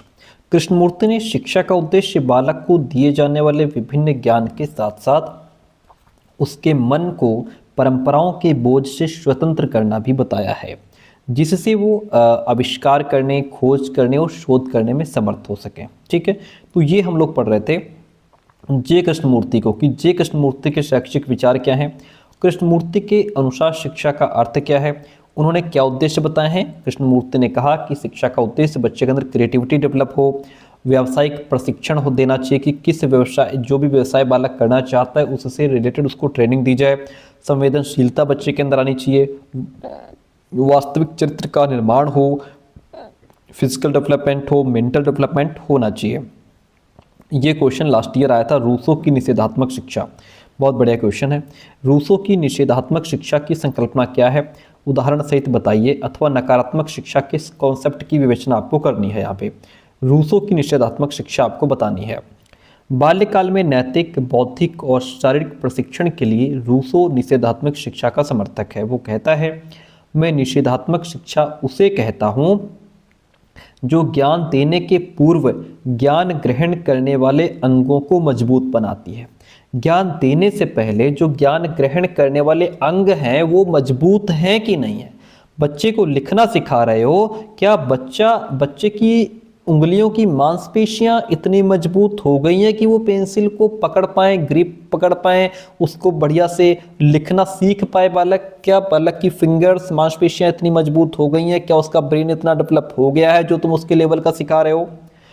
तो निषेधात्मक शिक्षा का तात्पर्य सुस्ती का समय नहीं है, वरन बिल्कुल उसके अपोजिट है। ये किसी प्रकार के सद्गुण प्रदान नहीं करती, वरन भूलों से बालकों को बचाती है। वह बालक को सत्य की ओर जाने के लिए उस समय प्रेरित करती है जबकि बालक इसे समझ लेने की अवस्था प्राप्त कर लेता है, और गुणों को ग्रहण करने की प्रेरणा तब देती है जब बालक अच्छाई बुराई को पहचानने और उसके प्रति प्रेम अथवा घृणा की क्षमता भी प्राप्त कर लेता है। अतः रूसो के अनुसार प्रारंभिक शिक्षा हमेशा निषेधात्मक होनी चाहिए। रूसो का कहना है कि बालक सदैव सक्रिय, ताकि उसके हाथ, पैर, कान, आंख, अंग मजबूत हो जाएं, क्योंकि इन्हीं की सहायता से बालक अनुभवों द्वारा ज्ञान प्राप्त करता है, अर्थात यही बालक के प्रथम शिक्षक हैं। तो यानी कि शिक्षा देने से पहले ये देखो कि बच्चे के अंग मजबूत हैं कि नहीं है। निषेधात्मक शिक्षा के अंतर्गत निम्नलिखित बातों का विशेष महत्व है। कौन कौन सी बातें हैं जो बहुत विशेष हैं। एक तो पुस्तकीय शिक्षा का विरोध किया है रूसो ने कि भैया किताबी ज्ञान बच्चे के ऊपर न थोपो। रूसो ने बालकों के लिए पुस्तकों को अहितकर बताया है। वो कहता है पुस्तकें बालक और वस्तुओं के बीच में एक व्यवधान डाल देती हैं। पुस्तकें हटाओ, उसे अनुभवों द्वारा सीखने दो बच्चों को। ये किताबें बच्चे को अनुभव द्वारा सीखने नहीं देती। उसके अनुसार बालक स्वभावतः खेल और ज्ञानेंद्रियों के प्रयोग द्वारा ही सीख लेगा। इस प्रकार वह पुस्तकीय ज्ञान को बालकों के लिए भार स्वरूप मानता है कि ये तो सिर्फ बच्चों के लिए एक बोझ है। आदतों का बहिष्कार, बालकों को किसी भी प्रकार की आदत का दास नहीं होने देना चाहिए। वो कहता है कोई भी आदत न डालना ही उसकी एकमात्र आदत होगी। बच्चे के अंदर कोई आदत नहीं होनी चाहिए, कोई हैबिट ना बन जाए। शिक्षक की आवश्यकता, रूसो को बालक के नैसर्गिक विकास में शिक्षक का हस्तक्षेप करना सही नहीं लगता था। शिक्षक के प्रति रूसो का कथन है, अपने शिष्य को शाब्दिक पाठ न पढ़ाकर उसके यथासंभव क्रिया द्वारा शिक्षा दी जाए। जब क्रिया द्वारा शिक्षण प्रायः असंभव हो तभी शब्दों का सहारा लिया जाए। रूसो बालक को शिक्षक के लिए एक पुस्तक मानता है। कौन है? सिर्फ एक पुस्तक है। प्रचलित मान्यताओं का विरोध, रूसो ने कहा कि शिक्षा में जितनी प्रचलित रूढ़ियां हैं उनके विपरीत काम करो, तभी तुम सदा ठीक काम पर चल सकोगे। प्रत्यक्ष नैतिक सिद्धांतों का अभाव। रूसो बालकों को केवल एक ही उपदेश देते हैं कि किसी को कष्ट मत दो। इसके अतिरिक्त वो बालक को किसी प्रकार का उपदेश देने के पक्ष में नहीं है। उनका कहना है कि अनुकरणीय कार्यों के परिणाम ही उसे सही मार्ग दिखा सकते हैं। मतलब यानी कि यदि बालक आग में हाथ डालता है तो डालने दो, जलने पर जान जाएगा कि भविष्य में ऐसा नहीं करना चाहिए। यानी कि रूसो ये कहता है यदि बच्चा आग की तरफ बढ़ रहा है, तुम उसे बार बार रोक रहे हो कि बेटा गंदी बात, आग में हाथ नहीं डालते, हाथ जल जाएगा, दर्द होगा, तो ये तुम बिना मतलब के बच्चे को उपदेश मत दो। उसको जाने दो आग के पास, उसका हाथ जलता है तो जलने दो, दोबारा फिर जीवन में कभी वो आग के पास नहीं जाएगा और तुम्हें समझाना भी नहीं पड़ेगा। खुद उसे अनुभव होगा कि ये बहुत कड़वा अनुभव है, तो डालने दो, जलने पर वो सब जान जाएगा, भविष्य में कभी नहीं करेगा। इस प्रकार से प्राप्त हुई शिक्षा उसके लिए स्थायी और लाभप्रद सिद्ध होगी। इसलिए वो कहता है धर्म और नैतिकता का भार बालक पर मत डालो, अवसर आने पर उसे खुद सीख लेने दो, इतना बोझ मत बनाओ, हर चीज मत सिखाओ। शारीरिक शिक्षा के क्षेत्र में निर्बाध शिक्षा का तात्पर्य यही है कि बालक स्वतंत्र रूप से खेले, विचारे, काम करे, सदा भोजन करे, साधारण कपड़े पहने। वह स्वास्थ्य संबंधी कृत्रिम उपचार का पक्षपाती नहीं है। वो चाहता है कि बालक को खुली वायु में विचरण करने और ज्ञानेंद्रियों को विकसित होने का अवसर मिलना चाहिए। तो ये हम लोग पढ़ रहे थे रूसो को। आगे अगला प्रश्न देखिएगा, शिक्षा विज्ञान है अथवा कला। अच्छा क्वेश्चन है। शिक्षा विज्ञान है अथवा कला, इसकी बात करेंगे। शिक्षा विज्ञान है अथवा कला, ये निश्चित करना बहुत कठिन है। प्रश्न उठता है कि शिक्षा को हम विज्ञान की श्रेणी में रखें या कला की श्रेणी में। कुछ शिक्षाशास्त्री शिक्षा को विज्ञान मानते हैं, कुछ इसे कला के रूप में स्वीकार करते हैं कि भैया ये कला है, परंतु अधिकांश शिक्षाशास्त्री शिक्षा को न तो विशुद्ध विज्ञान मान रहे हैं, न तो इसको कला मानने को तैयार हैं। इनके अनुसार शिक्षा विज्ञान और कला दोनों ही है। सामान्यतया हम विज्ञान उसे कहते हैं जिसमें कुछ निश्चित नियम होते हैं और उनमें समय, स्थान अथवा व्यक्तिभेद से कोई अंतर नहीं आता। इस प्रकार व्यक्तिभेद का मतलब ये है कि जो भी सिद्धांत हैं या जो भी प्रयोग आप कर रहे हो विज्ञान में, वो अगर कोई भारत में प्रयोग कर रहा है तब भी वही रिजल्ट, ठीक है, अमेरिका में कोई वही प्रयोग कर रहा है सेम वही रिजल्ट, ठीक है, इंग्लैंड में कोई प्रयोग सेम वही रिजल्ट, चाहे 50 व्यक्ति उसको प्रयोग करके देखें सेम रिजल्ट आए, उसे कहते हैं विज्ञान। ठीक है, तो जिसमें समय, स्थान और व्यक्तिभेद में कोई अंतर नहीं आता। ऐसा नहीं कि समय का मतलब, स्थान का मतलब, स्थान जैसे भारत हो गया, भारत में प्रयोग कर रहे हो सेम आंसर आए ना, इस तरीके से। इस प्रकार विज्ञान का उद्देश्य सत्य की खोज और तथ्यों का निरूपण करना है। इसमें नियम मजबूत, अटल और अपरिवर्तनशील होते हैं। ठीक है, अगला पॉइंट हमसे कहता है कि यदि शिक्षा को देखा जाए तो इसके उद्देश्य पाठ्यक्रम, शिक्षण विधि आदि में भी नियमों का निर्धारण तो किया ही जाता है। इन नियमों के निर्धारण के लिए वैज्ञानिक विधियों का सहारा लिया जाता है, अतः शिक्षा को विज्ञान के अंतर्गत माना जाता है। ज्ञान के प्रयोग से, पॉइंट कहता है, ज्ञान के प्रयोग से सार्थक परिणाम प्राप्त करना ही कला है। कला का अर्थ व्यावहारिक कुशलता से है। दूसरे शब्दों में हम ये कह सकते हैं कि विज्ञान कार्य को सीखना है और कला कार्य को व्यवहार में लाना है। संक्षेप में, कला का उद्देश्य विज्ञान के सिद्धांतों को व्यवहारिक रूप में लागू करना है। ठीक है, उदाहरण के लिए एक डॉक्टर केवल औषधि शास्त्र को ही नहीं जानता, बल्कि एक मरीज को व्यवहार में लाने की कला भी जानता है। कला के नियमों का कोई बंधन नहीं होता। कलाकार स्वतंत्र होकर बिना किसी नियंत्रण के अपनी इच्छानुसार खुद रचना करता है। संगीत, काव्य, चित्रकारी, मूर्तिकला आदि को विशुद्ध कला कहा गया है। शिक्षा भी एक कला ही है, क्योंकि इसमें शिक्षक अपने विचारों और आदर्शों के अनुसार बालक के मस्तिष्क पर कई प्रकार के विचारों को अंकित करता है। तो इस प्रकार स्पष्ट ये हो जाता है कि शिक्षा विज्ञान कला दोनों का एक मिश्रण है। शिक्षा विज्ञान के रूप में परिणामों की व्याख्या और विशेष प्रबंधकीय समस्याओं के निराकरण के लिए मार्ग उपलब्ध करवाता है। वहीं दूसरी ओर शिक्षा कला के रूप में इच्छानुसार परिणाम प्राप्त करने के लिए चतुराई और प्रयत्नों का कुशलतम प्रयोग है। अतः कला और विज्ञान एक दूसरे से अलग न होकर एक दूसरे के पूरक हैं और दोनों को एक साथ मिलकर के आगे बढ़ना चाहिए। अगला क्वेश्चन, शिक्षा दर्शन के स्वरूप का वर्णन करना है। शिक्षा दर्शन के स्वरूप का वर्णन। देखिए, शिक्षा और जीवन में कोई भिन्नता नहीं है, वरन वे अभिन्न हैं। इसी प्रकार दर्शन और जीवन में कोई भेद नहीं है। इस दृष्टि से शिक्षा और दर्शन भी एक दूसरे के निकट आ जाते हैं। शिक्षा में जब हम दार्शनिक दृष्टिकोण अपनाते हैं तब शिक्षा दर्शन का जन्म होता है।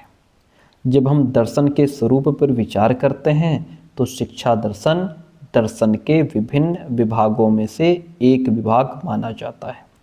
जब हम शिक्षा दर्शन पर विचार करते हैं तो हमको शिक्षा दर्शन दर्शन की एक शाखा के रूप में देखने को मिलता है।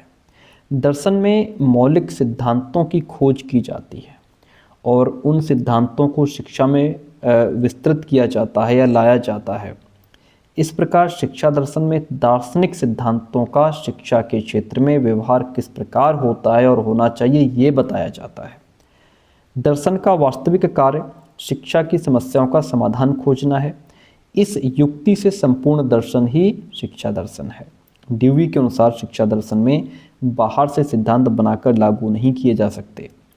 शिक्षा दर्शन में तो तत्कालीन सामाजिक जीवन की कठिनाइयों के प्रति उचित दृष्टिकोण बनाने की समस्या का स्पष्टीकरण होता है।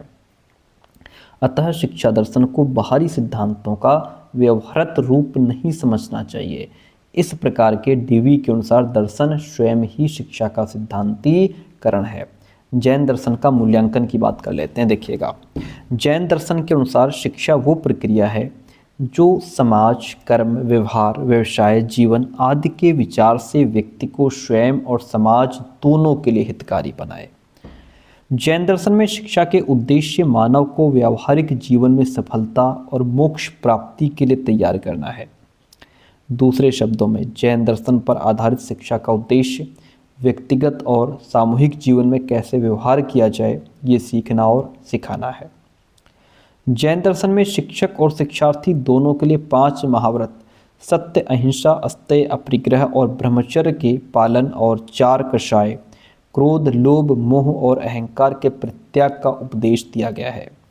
यदि वर्तमान युग के शिक्षक और शिक्षार्थी इसका एक अंश मात्र ही अपनाएं तो शिक्षा जगत की आधी समस्याओं का हल स्वतः अपने आप हो जाएगा। सत्य जीवन की शिक्षा इस दर्शन की सबसे बड़ी विशेषता है। सत्य जीवन हो। जैन दर्शन कठोर अनुशासन में विश्वास करता है। जो जैन दर्शन है वो कठोर अनुशासन में विश्वास रखता है। जैन दर्शन व्यक्ति को जितेंद्रिय बनाने का प्रयास करता है और आत्म प्रेरित अनुशासन पर बल देता है। यदि कभी शिक्षार्थी से कोई भूल हो जाए तो उसे प्रायश्चित करने का अवसर देना चाहिए। इससे स्पष्ट है कि जैन दर्शन वास्तविक अनुशासन का पक्षधर भी है। परंतु स्त्री शिक्षा और कलाओं, उद्योगों की शिक्षा के लिए विद्यालयों के संगठन के बारे में जैन दर्शन अभी भी मौन है। इस संदर्भ में वे आज हमारा मार्गदर्शन नहीं कर सकते, परंतु जो प्रासंगिक है वो अवश्य लेना चाहिए। जैन दर्शन एक धर्मनिरपेक्षवादी दर्शन है, अतः सिर्फ अपनी बात कहता है, दूसरों की आलोचना नहीं करता। इनकी शिक्षा का मुख्य उद्देश्य सत्य जीवन की प्राप्ति है। उसी की प्राप्ति के लिए शिक्षा व्यवस्था का पूरा ढांचा तैयार किया है। वर्तमान भारत में उसका शैक्षिक चिंतन काफ़ी प्रासंगिक हो सकता है। तो ये जो हमारा क्वेश्चन था वो दर्शन और जैन दर्शन का हम इसमें मूल्यांकन कर रहे थे। ठीक है, तो इसको हमने समझा। आगे बढ़ते हैं। प्रकृतिवाद के कौन कौन से रूप हैं इसको समझिए।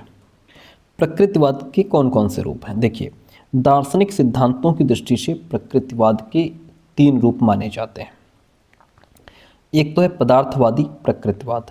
ये सिद्धांत मानव क्रियाओं, व्यक्तिगत अनुभव, संवेगों, अनुभूतियों आदि की भौतिक विज्ञान से व्याख्या करना चाहता है। यह भौतिक विज्ञान के द्वारा समस्त जगत की व्याख्या करना चाहता है। इसका शिक्षा के क्षेत्र पर विशेष प्रभाव नहीं है। यंत्रवादी प्रकृतिवाद। यंत्रवादी प्रकृतिवाद का आशय है प्रकृतिवाद के उस स्वरूप से इसका अर्थ है जो समस्त विश्व को एक ऐसे यंत्र के रूप में देखता है जो कि पदार्थ से बनता है। इसके अनुसार मनुष्य एक मशीन है जिसमें कुछ सरल क्रियाएं होती हैं। प्रकृतिवादियों के अनुसार किताबों से अर्जित किया गया ज्ञान शिक्षा नहीं है। असली शिक्षा तो वो है जो प्रकृति के गोद से प्राप्त हुई है। यही शिक्षा जीवन को सुखमय बनाती है। व्यवहारवादी मनोविज्ञान को इसी विचारधारा ने जन्म दिया है। प्रकृतिवाद के इस रूप शिक्षा के क्षेत्र में व्यापक प्रभाव डाला है।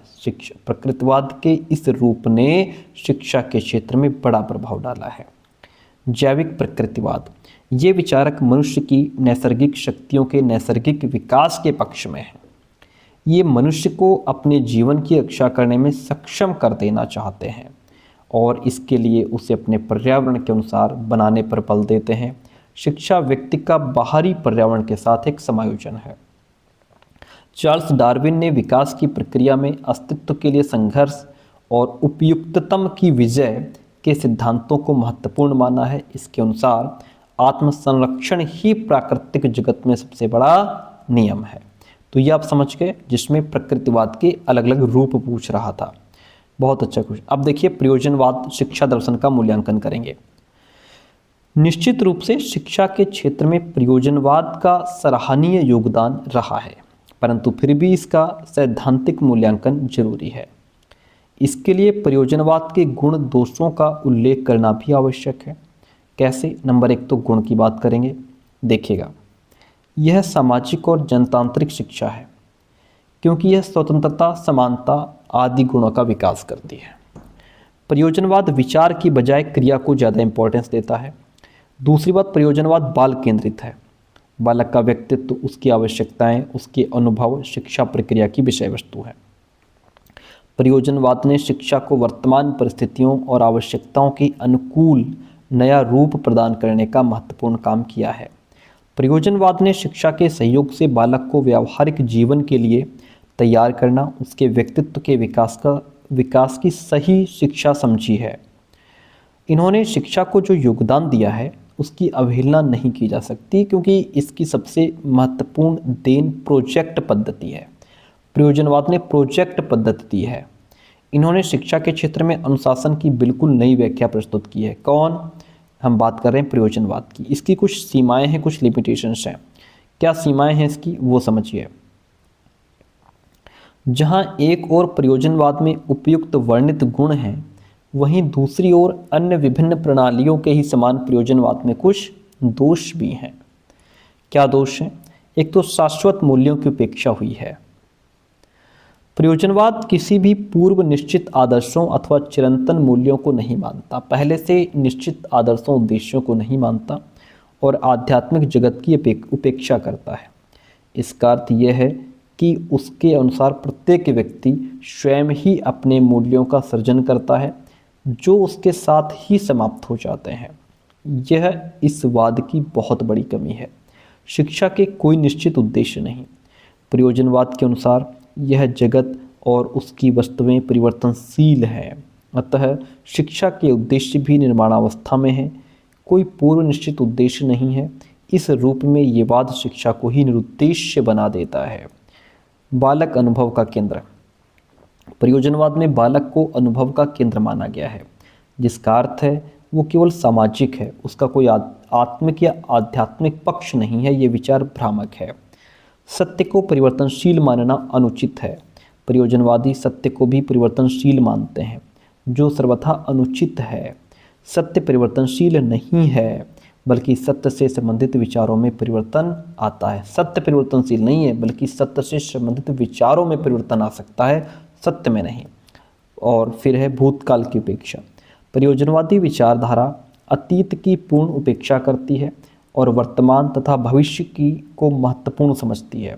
किंतु जैसा कि हम सब जानते हैं कि अतीत का ज्ञान प्राप्त किए बिना वर्तमान को समझना कठिन है। यानी कि अगर आप पास्ट का ज्ञान नहीं रखेंगे, प्रीवियस नॉलेज के आधार पर ही हम नए नॉलेज को क्रिएट कर पाते हैं, बना पाते हैं। अतः अतीत की उपेक्षा करना इस विचारधारा की भारी भूल होगी। इस प्रकार स्पष्ट है कि प्रयोजनवाद ने शिक्षा को अनेक नवीन विचार दिए हैं। इसी कारण शिक्षा जगत में क्रांति प्रारंभ हुई है और शिक्षा के प्रति दृष्टिकोण में परिवर्तन भी आया है। बहुत बढ़िया क्वेश्चन था, जिसमें हम समझ रहे थे प्रयोजनवादी शिक्षा दर्शन का मूल्यांकन। आइए नेक्स्ट क्वेश्चन आपके सामने है। चलिए आगे बढ़ते हैं, स्पीड बढ़ाते हैं, भी क्वेश्चन हमारे पास बचते हैं 25। देखिए बहुत क्वेश्चन है। टैगोर के विश्व भारती विश्वविद्यालय का संक्षिप्त वर्णन कीजिए और शांति निकेतन की स्थापना के उद्देश्य लिखिए। बहुत फास्ट पढ़ाते हैं। सन 1862 ईस्वी में गुरुदेव रविंद्रनाथ टैगोर के पिता महर्षि देवेंद्रनाथ टैगोर ने आध्यात्मिक साधना के लिए बंगाल में बोलपुर के पास कलकत्ता से लगभग 100 मील की दूरी पर नगर के कोलाहल से दूर शांत और प्राकृतिक सौंदर्य से भरपूर स्थान पर एक आश्रम की स्थापना की थी। सन 1901 ईस्वी में टैगोर ने वहीं शांति निकेतन विद्यालय स्थापित किया। रविंद्रनाथ टैगोर ने अपने विद्यालय की स्थापना के लिए स्थान चुनने के विषय में लिखा है, क्या लिखा है? वो लिखते हैं कि मेरे मन में एक आदर्श विद्यालय का रूप था जिसमें घर और मंदिर की एक साथ अनुभूति हो, जहाँ शिक्षण उपासना युक्त जीवन का एक अंग बन सके। मैंने इस स्थान को चुना जो नगर के सभी आकर्षणों और विकृतियों से दूर था और जहाँ का वातावरण एक पवित्र जीवन महर्षि देवेंद्रनाथ की स्मृति से व्याप्त था, जिसने परमात्मा के सानिध्य में अपने दिन बिताए थे। शांति निकेतन की स्थापना के कुछ उद्देश्य: बालकों को जहाँ ऐसी शिक्षा दी जा सके जो प्रकृति से अलग न हो और बच्चे परिवार के वातावरण का अनुभव करें, जहाँ बालक स्वतंत्रता, पारस्परिक विश्वास और उल्लास का अनुभव करें, बालकों में भारतीय संस्कृति के प्रति प्रेम उत्पन्न हो सके। यहाँ सभी छात्रों को अपना काम खुद करने के लिए प्रेरणा दी जाती है। 5 बजे सुबह से काम प्रारंभ हो जाता है। 6:30 बजे तक सफाई का काम समाप्त हो जाने के पश्चात 2 घंटे अध्ययन काम चलता है। दोपहर का मध्यावकाश हो जाता है। उसके पश्चात भारतीय नृत्य, संगीत, शारीरिक व्यायाम, खेलकूद आदि की व्यवस्था है। शिक्षक और छात्रों के संबंध यहाँ पे बहुत ही मधुर हैं। स्वामी विवेकानंद की बात कर लेते हैं। देखिए क्वेश्चन आ गया हमारा स्वामी विवेकानंद जी से रिलेटेड, बहुत बढ़िया क्वेश्चन है, समझिए इसको ठीक से। स्वामी विवेकानंद के अनुसार मानव निर्माण शिक्षा का क्या अर्थ है, विस्तार पूर्वक वर्णन कीजिए। अब स्वामी विवेकानंद के अनुसार आप मानव शिक्षा पढ़ के जाएंगे। क्वेश्चन यहाँ से कुछ भी पूछ ले और आपको नहीं आता है उसका राइट आंसर, तो आप ये लिख सकते हैं, कोई दिक्कत नहीं है, ठीक है। स्वामी विवेकानंद का लक्ष्य धर्म, अध्यात्म, दर्शन और मानवीय गुणों से परिपूर्ण एक पूर्ण मानव का निर्माण करना था। इसलिए उन्होंने जो भी उपदेश दिए और जिस प्रकार की जीवन पद्धति अपनाने पर बल दिया, लगभग वे समस्त क्रियाएं उनके मानव निर्माण के लक्ष्य की ओर समर्पित हैं। अतः शिक्षा से संबंधित उनकी समस्त गतिविधियां मानव निर्माण शिक्षा के अंतर्गत आ जाती हैं, ठीक है। अगला पॉइंट लीजिए। मानव निर्माण से उनका तात्पर्य मनुष्य का सर्वपक्षीय शारीरिक, मानसिक, बौद्धिक और आध्यात्मिक और संतुलित विकास करना है। इसलिए स्वामी जी ने शिक्षा का तात्पर्य अंतर्निहित पूर्णता की अभिव्यक्ति बताया है। शिक्षा द्वारा जब मनुष्य अपनी पूर्णता को प्राप्त कर लेता है, तब उसके अंदर ऐसी अलौकिक शक्ति उत्पन्न होती है जिसके द्वारा वह सब वस्तुओं को प्रभावित कर सकता है। स्वामी जी इसी को व्यक्तित्व एवं चरित्र का विकास कहते हैं। अगला पॉइंट है, कहता है कि स्वामी विवेकानंद ने मानव निर्माण के उद्देश्य की प्राप्ति के लिए मनुष्य के शारीरिक, मानसिक, बौद्धिक, आध्यात्मिक विकास के विभिन्न पक्षों पर विचार किया है। स्वामी विवेकानंद एक सच्चे वेदांती के समान मानव मात्र में आस्था रखते थे। उनका विचार है कि मानव शरीर में पाई जाने वाली जीवात्मा की प्रतिष्ठा करने से ईश्वर की पूजा होती है। वैसे तो सभी प्राणी ईश्वरोपासना के मंदिर हैं, ईश्वर की उपासना के मंदिर हैं, परंतु उन सभी प्राणियों में उच्चतम होने के कारण मंदिर उच्चतम है।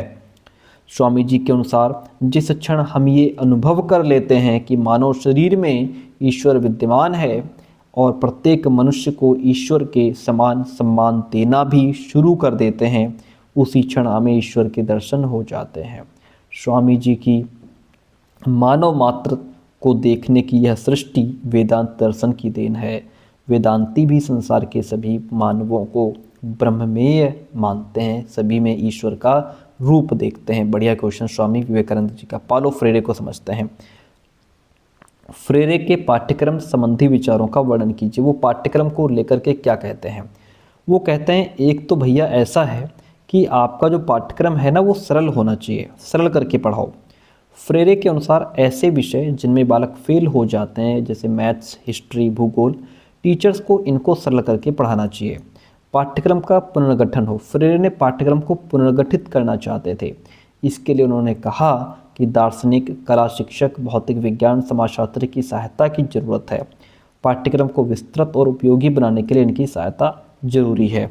शिक्षा, कला, नीति शास्त्र, काम वासना, मानवाधिकार, खेल, सामाजिक वर्ग, भाषा, दार्शनिक विचारधारा जैसी ज्ञान की शाखाओं पर चर्चा होनी चाहिए, जिससे पाठ्यक्रम की पुनर्रचना ठीक से हो सके। विभिन्न विद्वानों के विचारों को पाठ्यक्रम में शामिल करना। फ्रेरे शास्त्र, Erich Fromm, Mao, Martin Luther King के विचारों को पाठ्यक्रम का अंग बनाना चाहते थे। फ्रांस फ्रेनल की पुस्तक संसार के अभागे लोग से वे बहुत प्रभावित थे। समाजवाद, साम्यवाद, प्रजातंत्र। पाठ्यक्रम में समाजवाद और साम्यवाद के विचारों को आदरणीय स्थान देना चाहिए। फ्रेरे लोकतंत्र के वास्तविक स्वरूप को पाठ्यक्रम में शामिल करना चाहते थे, न कि उसके वर्तमान विकृत रूप को। तो ये था फ्रेरे से संबंधित क्वेश्चन। अगला है शिक्षा को प्लेटो की क्या देन है, यानी प्लेटो ने शिक्षा को क्या दिया है। 44 नंबर क्वेश्चन लीजिए। प्लेटो ने शिक्षा में आदर्शवादी दृष्टिकोण का समावेश किया, इसलिए उसने व्यक्ति और समाज के समक्ष सत्यम शिवम सुंदरम के समन्वय का आदर्श रखा। उसने शिवम पर ज़्यादा बल दिया। शिक्षा में खेल विधि का मूल प्लेटो में पाया जाता है।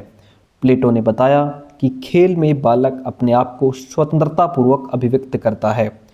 प्लेटो ने शिक्षा को बुद्धि विभेद के आधार पर देने की योजना प्रस्तुत की कि बालक में, जिस बालक के अंदर जैसी बुद्धि है उसको उस तरीके से सिखाओ।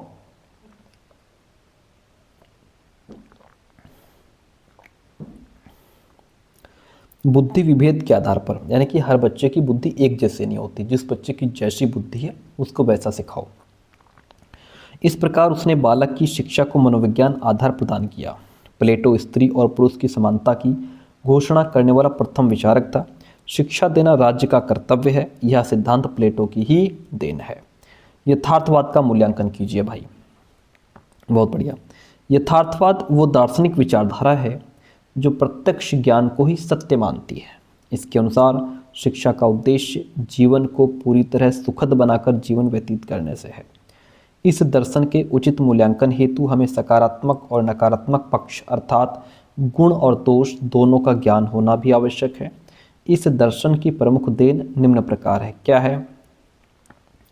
यथार्थवादियों ने शिक्षा को आदर्शवाद के बंधनों से मुक्त करके वास्तविकता के धरातल पर स्थापित किया, क्योंकि यथार्थवादी कहते हैं कि व्यक्ति को जानना चाहिए कि असलियत है क्या, जिसके फलस्वरूप अव्यावहारिक शिक्षा का स्थान व्यावहारिक शिक्षा ने ले लिया। एक शिक्षा दर्शन के रूप में यह हमें मनुष्य की जन्मजात शक्तियों से परिचित कराता है और मानता है कि शिक्षा विकास की प्रक्रिया है। यथार्थवादियों ने प्रत्येक जाति और वर्ग के बालक बालिकाओं को समान रूप से शिक्षा देने हेतु सार्वभौमिक शिक्षा, सह शिक्षा और व्यावसायिक शिक्षा पर बल दिया, जिसे आज के आधुनिक युग में भी स्वीकार किया गया है। यथार्थवादी पाठ्यक्रम में वैज्ञानिक विषयों पर बल दिया गया है। आज के युग में भी यह एक स्वीकृत तथ्य है कि बिना विज्ञान के शिक्षा का विकास संभव नहीं हो सकता। यथार्थवाद की देन है वह प्रशंसनीय है और इनमें भी कुछ दोष हैं, जैसे यह भौतिक जगत को सर्वाधिक महत्व देता है, परंतु प्रश्न उठते हैं भौतिक जगत के पीछे क्या कोई शक्ति नहीं है? क्या इसकी स्वतः सत्ता है? सृष्टि की सीमा क्या है? इन प्रश्नों का उत्तर ये दर्शन संतोषजनक रूप से नहीं दे पाता। यथार्थवादी वस्तुनिष्ठ होने का दावा करते हैं। ज्ञान में वस्तुनिष्ठा निजी ज्ञान की साझेदारी के अतिरिक्त और कुछ नहीं। ज्ञान सदा व्यक्तिनिष्ठ ही होता है। यथार्थवादी ज्ञानेंद्रियों द्वारा सत्य ज्ञान की उत्पत्ति की बात करते हैं। फिर भ्रम कैसे पैदा हो जाता है? त्रुटिपूर्ण ज्ञान कहाँ से आ जाता है? इनका उनके पास कोई संतोषजनक सेटिस्फाई आंसर नहीं होता है जो व्यक्ति को सेटिस्फाई कर पाए। यथार्थवादी लोकोत्तर या ईश्वरीय सत्ता का अस्तित्व नहीं मानते। प्रश्न उठता है कि अगर इसकी सत्ता ही नहीं तो उन्हें इसकी जानकारी कैसे हुई? अगला क्वेश्चन, शिक्षा का विश्लेषणात्मक अर्थ को स्पष्ट कीजिए। देखिएगा, विभिन्न विद्वानों ने शिक्षा शब्द को विभिन्न प्रकार से विश्लेषित किया है, जो इस प्रकार है। शिक्षा एक सामाजिक प्रक्रिया के रूप में, शिक्षा एक गतिशील प्रक्रिया के रूप में, शिक्षा द्विमुखी, शिक्षा त्रिमुखी, शिक्षा बहुमुखी प्रक्रिया के रूप में। ये पांचों पॉइंट हैं, 3, 2, 5, हाँ ये 5 पॉइंट हैं जिसको हमने जो वीडियो बनाई थी 1 घंटे की उसमें समझाया है। यहाँ पे हम फटाफट समझा देते हैं आपको, थोड़ा फास्ट तरीके से लेके चलेंगे। शिक्षा एक सामाजिक प्रक्रिया है क्योंकि बालक समाज से ही सीखता है ना। विद्वानों और अनेक समाजशास्त्रियों का मत है कि शिक्षा एक सामाजिक प्रक्रिया है क्योंकि जब दो या दो से अधिक व्यक्तियों के बीच सामाजिक अंतःक्रिया होती है तो वह एक दूसरे की भाषा, विचार, आचरण को प्रभावित हुए बिना नहीं रह सकता। इसी प्रभाव के फलस्वरूप सीखने की प्रक्रिया प्रारंभ हो जाती है और जब ये काम कुछ निश्चित उद्देश्यों को सामने रखकर किया जाता है तो इसी को शिक्षा कहते हैं। शिक्षा एक गतिशील प्रक्रिया है, निरंतर गतिशील है क्योंकि ये संसार ही निरंतर गतिशील है तथा मनुष्य के स्वभाव में भी गतिशीलता का गुण विद्यमान है। अतः शिक्षा का अस्थिर होना स्वाभाविक है। समाज में निरंतर परिवर्तन के कारण शिक्षा के प्रारूप में भी परिवर्तन आता ही है। अतः शिक्षा के उद्देश्य, पाठ्यक्रम और शिक्षण विधियां आदि में भी निरंतर परिवर्तन होता रहता है। निरंतर विकास परिवर्तन के कारण ही है और शिक्षा से विकास की गति भी प्रभावित होती है। शिक्षा एक द्विमुखी प्रक्रिया। जॉन एडम्स कहते हैं कि शिक्षा एक द्विमुखी है जिसमें एक व्यक्तित्व दूसरे व्यक्तित्व को प्रभावित करता है जिससे उसके व्यवहार में परिवर्तन हो सके। जॉन एडम्स ने शिक्षा को द्विमुखी प्रक्रिया कहा है। ठीक है, इनके अनुसार शिक्षा के 2 पक्ष होते हैं। पहला जो प्रभावित करता है टीचर, दूसरा वो जो प्रभावित होता है यानी कि शिक्षार्थी। शिक्षा के 2 ध्रुव हैं, शिक्षक और शिक्षार्थी। दोनों के सम्मिलित और सक्रिय सहयोग से ही शिक्षा की प्रक्रिया आगे बढ़ती है। अतः शिक्षा की प्रक्रिया में बालक और शिक्षक का समान महत्व होता है। शिक्षक और शिक्षार्थी दोनों के बीच आदान प्रदान की प्रक्रिया चलती रहती है। एक मार्ग दिखाने वाला, दूसरा उसको फॉलो करने वाला होता है। अब शिक्षा त्रिमुखी प्रक्रिया के रूप में कैसे है? जॉन डीवी ने शिक्षा को त्रिमुखी प्रक्रिया कहा है। ये कहते हैं कि शिक्षा में 3 लोग होते हैं, टीचर, बालक और पाठ्यक्रम। ठीक है, शिक्षा के बहुमुखी प्रक्रिया के रूप में आधुनिक समय में शिक्षा का स्वरूप काफ़ी बदला हुआ है। अब शिक्षा को केवल विद्यालय पाठ्यक्रम तक सीमित नहीं किया जा सकता। सामाजिक आर्थिक क्रियाकलापों का भी शैक्षिक महत्व है। विद्यालय के अतिरिक्त अन्य औपचारिक और निरौपचारिक साधनों को भी शिक्षा का साधन माना जाता है। शिक्षा को बहुमुखी प्रक्रिया के रूप में मान्यता प्रदान की जा रही है। ठीक है, अगला प्रश्न, शिक्षा को संकुचित अर्थ से कैसे समझते हैं? देखिएगा, क्वेश्चन है शिक्षा के संकुचित अर्थ से आप क्या समझते हैं? विद्यालय में प्रदान की जाने वाली शिक्षा जिसमें सब कुछ पहले से निर्धारित होता है वह शिक्षा संकुचित शिक्षा कहलाती है। इसमें पाठ्यक्रम पूर्व निर्धारित होता है, पहले से तय होता है। शिक्षण विधियां होती हैं, पाठ्यपुस्तकों की निश्चितता और बहुलता होती है। ठीक है, और इसमें टीचर्स का प्रमुख स्थान होता है। यह शिक्षा जीवन के कुछ ही वर्षों तक चलती है क्योंकि जीवन भर बालक विद्यालय नहीं जाता। अतः इसे पुस्तकीय ज्ञान एवं विद्यालय शिक्षा की संज्ञा दी जाती है। संकुचित अर्थ में शिक्षा बालक के संपूर्ण विकास को करने में असफल या असमर्थ होती है। इस शिक्षा का उद्देश्य निश्चित समय और स्थान पर चलने वाली शैक्षिक प्रक्रिया से, यानी कि आपकी विद्यालय की शिक्षा। ठीक है, शिक्षा का व्यापक अर्थ क्या होता है? देखिए, व्यापक अर्थ में शिक्षा से तात्पर्य है जो हम सीखते हैं या अर्जित करते हैं। व्यक्ति जन्म से लेकर मृत्यु पर्यंत कुछ ना कुछ सीखता रहता है, अर्थात शिक्षा जीवन पर्यंत चलने वाली प्रक्रिया है। ऐसी शिक्षा किसी विशेष व्यक्ति, समय, स्थान अथवा देश तक सीमित नहीं रहती, अपितु जिसके भी संपर्क में आकर बालक जो कुछ भी सीखता है वह शिक्षा के अंतर्गत होता है। बालक जन्म लेता है तो वह असहाय शिशु होता है।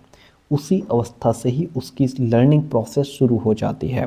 व्यक्ति सजीव, निर्जीव, जीव जंतु, पौधे, पुष्प आदि सभी से कुछ न कुछ सीखता है।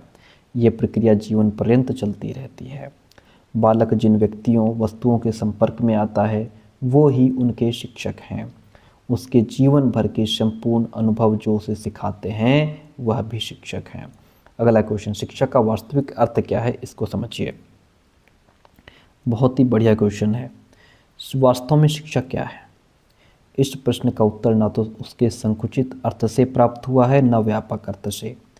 ये जानना आवश्यक है कि शिक्षा का वास्तविक अर्थ आखिर है क्या। यदि शिक्षा के प्रचलित या संकुचित अर्थ को ही वास्तविक अर्थ माना जाए तो उपयुक्त नहीं होगा, क्योंकि शिक्षा का अर्थ केवल स्कूली शिक्षा से नहीं है। शिक्षा का व्यापक अर्थ भी वास्तविक नहीं हो सकता, क्योंकि इससे शिक्षा अत्यधिक उदार हो जाती है। यदि बालक को एक योग्य और संपन्न नागरिक बनाना है तो व्यापक और संकुचित शिक्षा के समन्वय की आवश्यकता है। दोनों के समन्वित रूप से शिक्षा की प्रक्रिया हो जाती है, जो बालक के व्यक्तिगत योग्यताओं, क्षमताओं, रुचियों को ध्यान में रख करके उसका मानसिक, सामाजिक, सांस्कृतिक, आध्यात्मिक, नैतिक विकास करती है और उसके विचारों और व्यवहारों को ऐसा परिवर्तित करती है जो स्वयं, उनके और समाज, राष्ट्र और संपूर्ण विश्व के लिए लाभप्रद और उपयोगी होता है। उपनिषद में लिखा है कि शिक्षा वो है जिसका प्रमुख साध्य मुक्ति है। कौटिल्य के अनुसार शिक्षा का अर्थ है देश के लिए प्रशिक्षण और राष्ट्र के लिए प्रेम। शंकराचार्य के अनुसार शिक्षा आत्मानुभूति के लिए है। विवेकानंद के अनुसार शिक्षा मानव में निहित दैवी पूर्णता की अभिव्यक्ति है। समझ गए? तो ये पूछ रहा था कि शिक्षा का आखिर वास्तविक अर्थ है क्या। शिक्षा के व्यक्तिगत उद्देश्य बताइए। तो व्यक्तिगत उद्देश्य का अर्थ ये है कि शिक्षा द्वारा व्यक्ति की व्यक्तिगत रुचि है ना, उसकी क्षमता, विशेषताओं के विकास को प्राथमिकता देना। इन उद्देश्यों की श्रेणी में निम्नलिखित उद्देश्य आते हैं। एक तो शारीरिक विकास का उद्देश्य। शारीरिक विकास शिक्षा का सार्वभौमिक एवं सार्वकालिक उद्देश्य होता है। स्वस्थ मनुष्यों के हाथों में ही देश सुरक्षित रह सकता है। अतः शिक्षा का उद्देश्य बच्चों का शारीरिक विकास करना है। दूसरा, बच्चे का मानसिक और बौद्धिक विकास हो, बच्चे का, है ना। और शिक्षा का उद्देश्य बच्चे का चारित्रिक विकास होना चाहिए। प्रत्येक समाज के अपने आचार विचार संबंधी कुछ सिद्धांत नियम होते हैं, ठीक है। तो बालकों को इन नियमों का पालन करना चाहिए। बच्चे के अंदर आध्यात्मिक विकास हो, ठीक है। बालक को जो है, शिक्षा का उद्देश्य बालक को उसे अलौकिक और दिव्य शक्ति का ज्ञान देना होता है जो इस संसार के सभी क्रियाकलापों में विद्यमान है। सांस्कृतिक विकास, आज हमें भारतीय संस्कृति को सिर्फ जीवित रखने का ही दायित्व नहीं निभाना है, वरन संस्कृति का विकास भी करना है। उसके प्रति आस्था रखें और अपने व्यक्तित्व को उस संस्कृति के अनुकूल ढालें। आर्थिक सक्षमता का विकास, शिक्षा का मुख्य उद्देश्य बालक में आर्थिक सक्षमता का विकास करना भी होना चाहिए, जिससे वो अपने ऊपर निर्भर व्यक्तियों की आर्थिक आवश्यकताओं की पूर्ति भी कर सके, ठीक है। अब शिक्षा के कुछ सामाजिक उद्देश्य हो जाते हैं। शिक्षा के सामाजिक उद्देश्य क्या है भाई? एक तो बालक में सामाजिक उत्तरदायित्व की भावना का विकास करना। बालक समाज की अभिन्न अंग है और वो अपनी छोटी से लेकर बड़ी आवश्यकताओं के लिए समाज पर निर्भर रहता है, तो अपनी रिस्पॉन्सिबिलिटी को बालक समझे। समाजवाद, समाज की स्थापना करना, ऐसी शिक्षा की व्यवस्था रखनी होगी जो समाज में फैली अनेक बुराइयों जैसे जातिवाद, संप्रदायवाद, प्रांतवाद, स्त्रियों का निम्न स्तर, बाल विवाह, बाल श्रम आदि को समाप्त करके अतिशीघ्र कल्याणकारी राज्य की स्थापना कर सके। सामाजिक बुराइयों का अंत करना। भारत में रूढ़िवाद और अंधविश्वास के कारण अनेक समस्याएं उत्पन्न हुई, जिनमें मेन है बाल विवाह, पर्दा प्रथा, विधवा पुनर्विवाह, निषेध, स्त्रियों का नीचा स्तर आदि। शिक्षा के उद्देश्यों द्वारा ऐसे समाज का पुनर्निर्माण करने की आवश्यकता है कि ये बुराइयां समाप्त हो जाएं। सामाजिक उद्देश्यों को व्यापक रूप में स्वीकारना। शिक्षा के सामाजिक उद्देश्य से ही समाजवाद का जन्म हुआ। हमें शिक्षा के सामाजिक उद्देश्य को संकुचित अर्थों अर्थात कट्टर राष्ट्र समाजवाद के रूप में न लेकर व्यापक अर्थ अर्थात प्रजातंत्रात्मक समाजवाद के रूप में स्वीकारना होगा। जन शिक्षा का प्रसार करना। यदि हम समाज में वास्तव में उन्नति लाना चाहते हैं तो हमें जनसाधारण तक शिक्षा को पहुंचाना होगा। इसके लिए हमें शिक्षा को निःशुल्क और सार्वभौमिक भी बनाना होगा। तो ये थे हमारे शिक्षा के कुछ सामाजिक उद्देश्य। क्वेश्चन नंबर 52 लीजिए। शिक्षा के राष्ट्र से संबंधित क्या उद्देश्य हैं वो भी बताइए। देखिए, राष्ट्र संबंधी उद्देश्यों को निम्न प्रकार व्यक्त किया जा सकता है। एक तो छात्र में भावात्मक एकता लाना।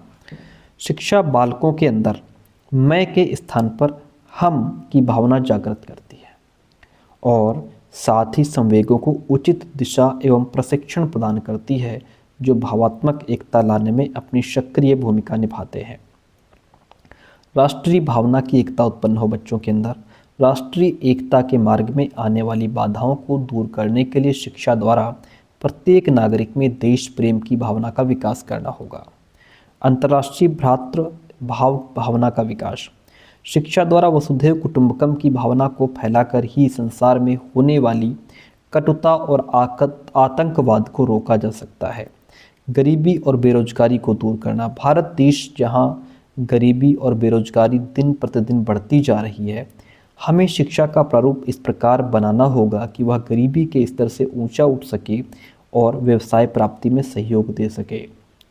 उत्पादन शक्ति, आर्थिक कुशलता में वृद्धि करना।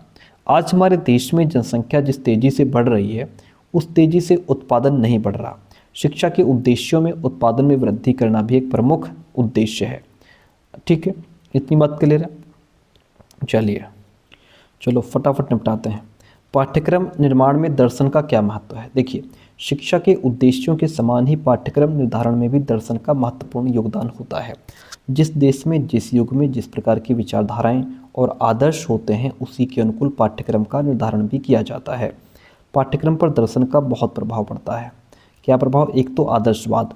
आदर्शवाद के अनुसार शिक्षा का उद्देश्य जीवन के शाश्वत मूल्यों की प्राप्ति है। क्या है? शाश्वत जीवन मूल्यों की प्राप्ति।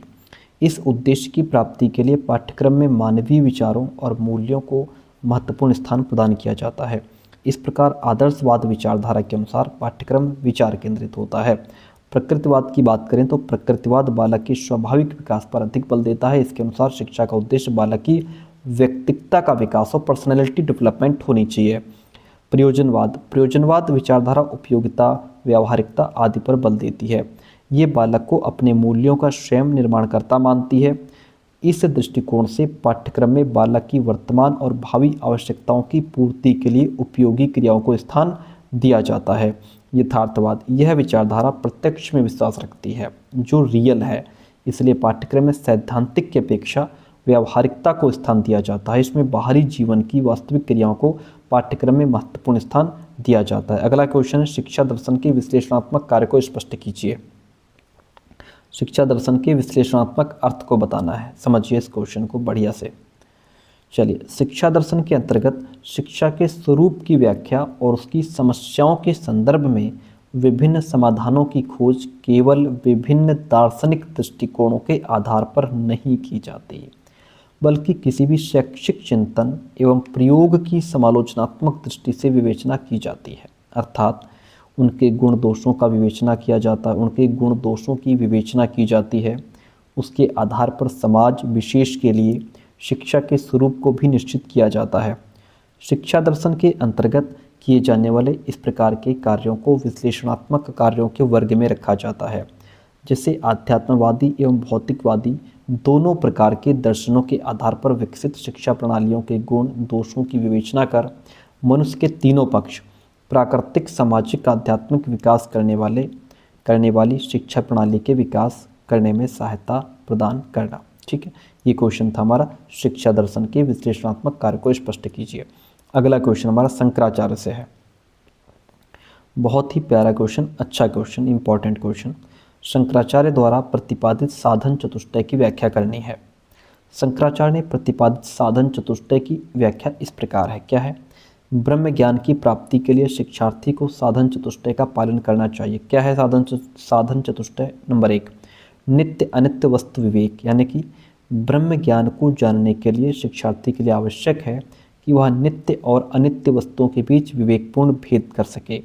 इसके अंतर्गत शरीर और आत्मा का भेद, आत्मा और ब्रह्म की अभिन्नता, जगत और ब्रह्म के बीच भेद, इनमें क्या है? विवेक का प्रयोग शामिल है।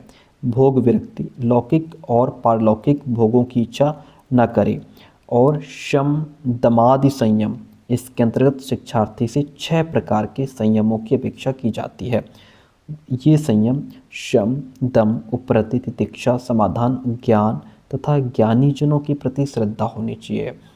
शम का अर्थ है मन का संयम, दम का अर्थ है इंद्रियों पर नियंत्रण, उपरति का अर्थ है यज्ञ आदि विहित कर्मों का त्याग, तितिक्षा का अर्थ है सर्दी गर्मी आदि कष्टों को सहन करने के योग्य बनाना। मुमुक्षुत्व, मोक्ष प्राप्ति के लिए दृढ़ संकल्प करना। इस प्रकार क्या लिखा है? इस प्रकार शिक्षार्थी को ज्ञान प्राप्ति के लिए साधन चतुष्टय के अलावा श्रवण, मनन, निधिध्यासन विधि का अनुसरण करना चाहिए। शिष्य की पूर्ण निष्ठा गुरु के प्रति हो, मोक्ष प्राप्ति तक उसे ब्रह्मचर्य का पालन करना चाहिए। गुरु की सेवा शिष्य का धर्म है। शिष्य का ये भी कर्तव्य है कि शिक्षा समाप्ति पर गुरु को उसकी इच्छा के अनुसार दक्षिणा भी दे, परंतु गुरु दक्षिणा का तात्पर्य गुरु के प्रति आभार प्रदर्शन है, शिष्य पर कोई भार नहीं है। ठीक है, तो ये था हमारा साधन चतुष्टय। 56 नंबर क्वेश्चन आपसे कहता है जैन दर्शन की द्रव्य संबंधी अवधारणा का संक्षिप्त वर्णन कीजिए। क्या है, देखिए पॉइंट। समस्त संसार जीव और अजीव द्रव्यों से मिलकर के बना है। जीव चेतन तत्व है जबकि अजीव अचेतन जड़ तत्व है। जीव नित्य है, जीव आकार विहीन है, जीव ज्ञाता है, वह भिन्न भिन्न विषयों का ज्ञान प्राप्त करता है। स्वयं ज्ञान का विषय नहीं होता, जीव करता है, जीव भोगता है, जीव स्वभावतः अनंत है। जीव में 4 प्रकार की पूर्णताएं पाई जाती हैं: अनंत ज्ञान, अनंत दर्शन, अनंत शक्ति, अनंत सुख। जब जीव बंधनग्रस्त होता है तो उसके ये गुण लोप हो जाते हैं। जैन दर्शन में मुक्त जीव उन आत्माओं को कहा जाता है जिन्होंने मोक्ष प्राप्त कर लिया है। 57 नंबर क्वेश्चन देखिए। महात्मा बुद्ध के अनुसार अष्टांग मार्ग का संक्षिप्त वर्णन कीजिए। अष्टांग मार्ग में आपका देखिए अज्ञानता का नाश करने के लिए महात्मा बुद्ध ने 8 मार्ग बताए हैं। पहला है राइट फेथ यानी सम्यक दृष्टि। सम्यक दृष्टि का अर्थ है जो चीज़ जैसी है उसे वैसा ही मानो, वैसा ही जानो, अर्थात वस्तुओं के यथार्थ स्वरूप को जानना ही सम्यक दृष्टि है। वस्तुओं का सही ज्ञान होने पर ही सही कर्म करने की दिशा मिलती है। Right resolve. सम्यक संकल्प का अर्थ है पवित्र चिंतन।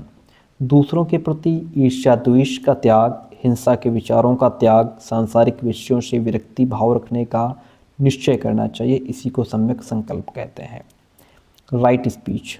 मनुष्यों को संकल्प के द्वारा अपनी वाणी पर नियंत्रण रखना चाहिए। वह सत्य और प्रिय बोले, मनुष्य दूसरों की निंदा न करे, अप्रिय और मिथ्या वाणी न बोले, दुर्वचन या अनुचित वचनों का प्रयोग न करे, सदा सत्य बोले और सत्य वचनों की रक्षा करे। इस प्रकार संयमित वाणी का व्यवहार सम्यक वाक्य कहलाता है। Right action. व्यक्ति के कर्म भी उचित होने चाहिए। जीवन में अच्छे कर्म करने से मन को शांति मिलती है। हमारे कार्यों से किसी को कष्ट ना हो, किसी की हिंसा ना हो और किसी के साथ अन्याय अत्याचार ना हो। हम पवित्र मन से काम करें। और है राइट लिविंग। हम अच्छे ढंग से कमाए गए साधनों से अपना जीवन व्यतीत करें और बुरे मार्ग से जीविकोपार्जन करने का विचार ना लाएं। ठीक है, सम्यक भाव, सम्यक राइट एफर्ट होना, हमारा प्रयास सही होना चाहिए। कहता है मनुष्यों को सद्प्रवृत्तियों का विकास करना चाहिए, उसके भाव ठीक हों। सम्यक प्रयत्नों द्वारा मन में अच्छे अच्छे भावों को स्थान देना चाहिए ताकि बुरे विचार प्रवेश न करें। Right thought.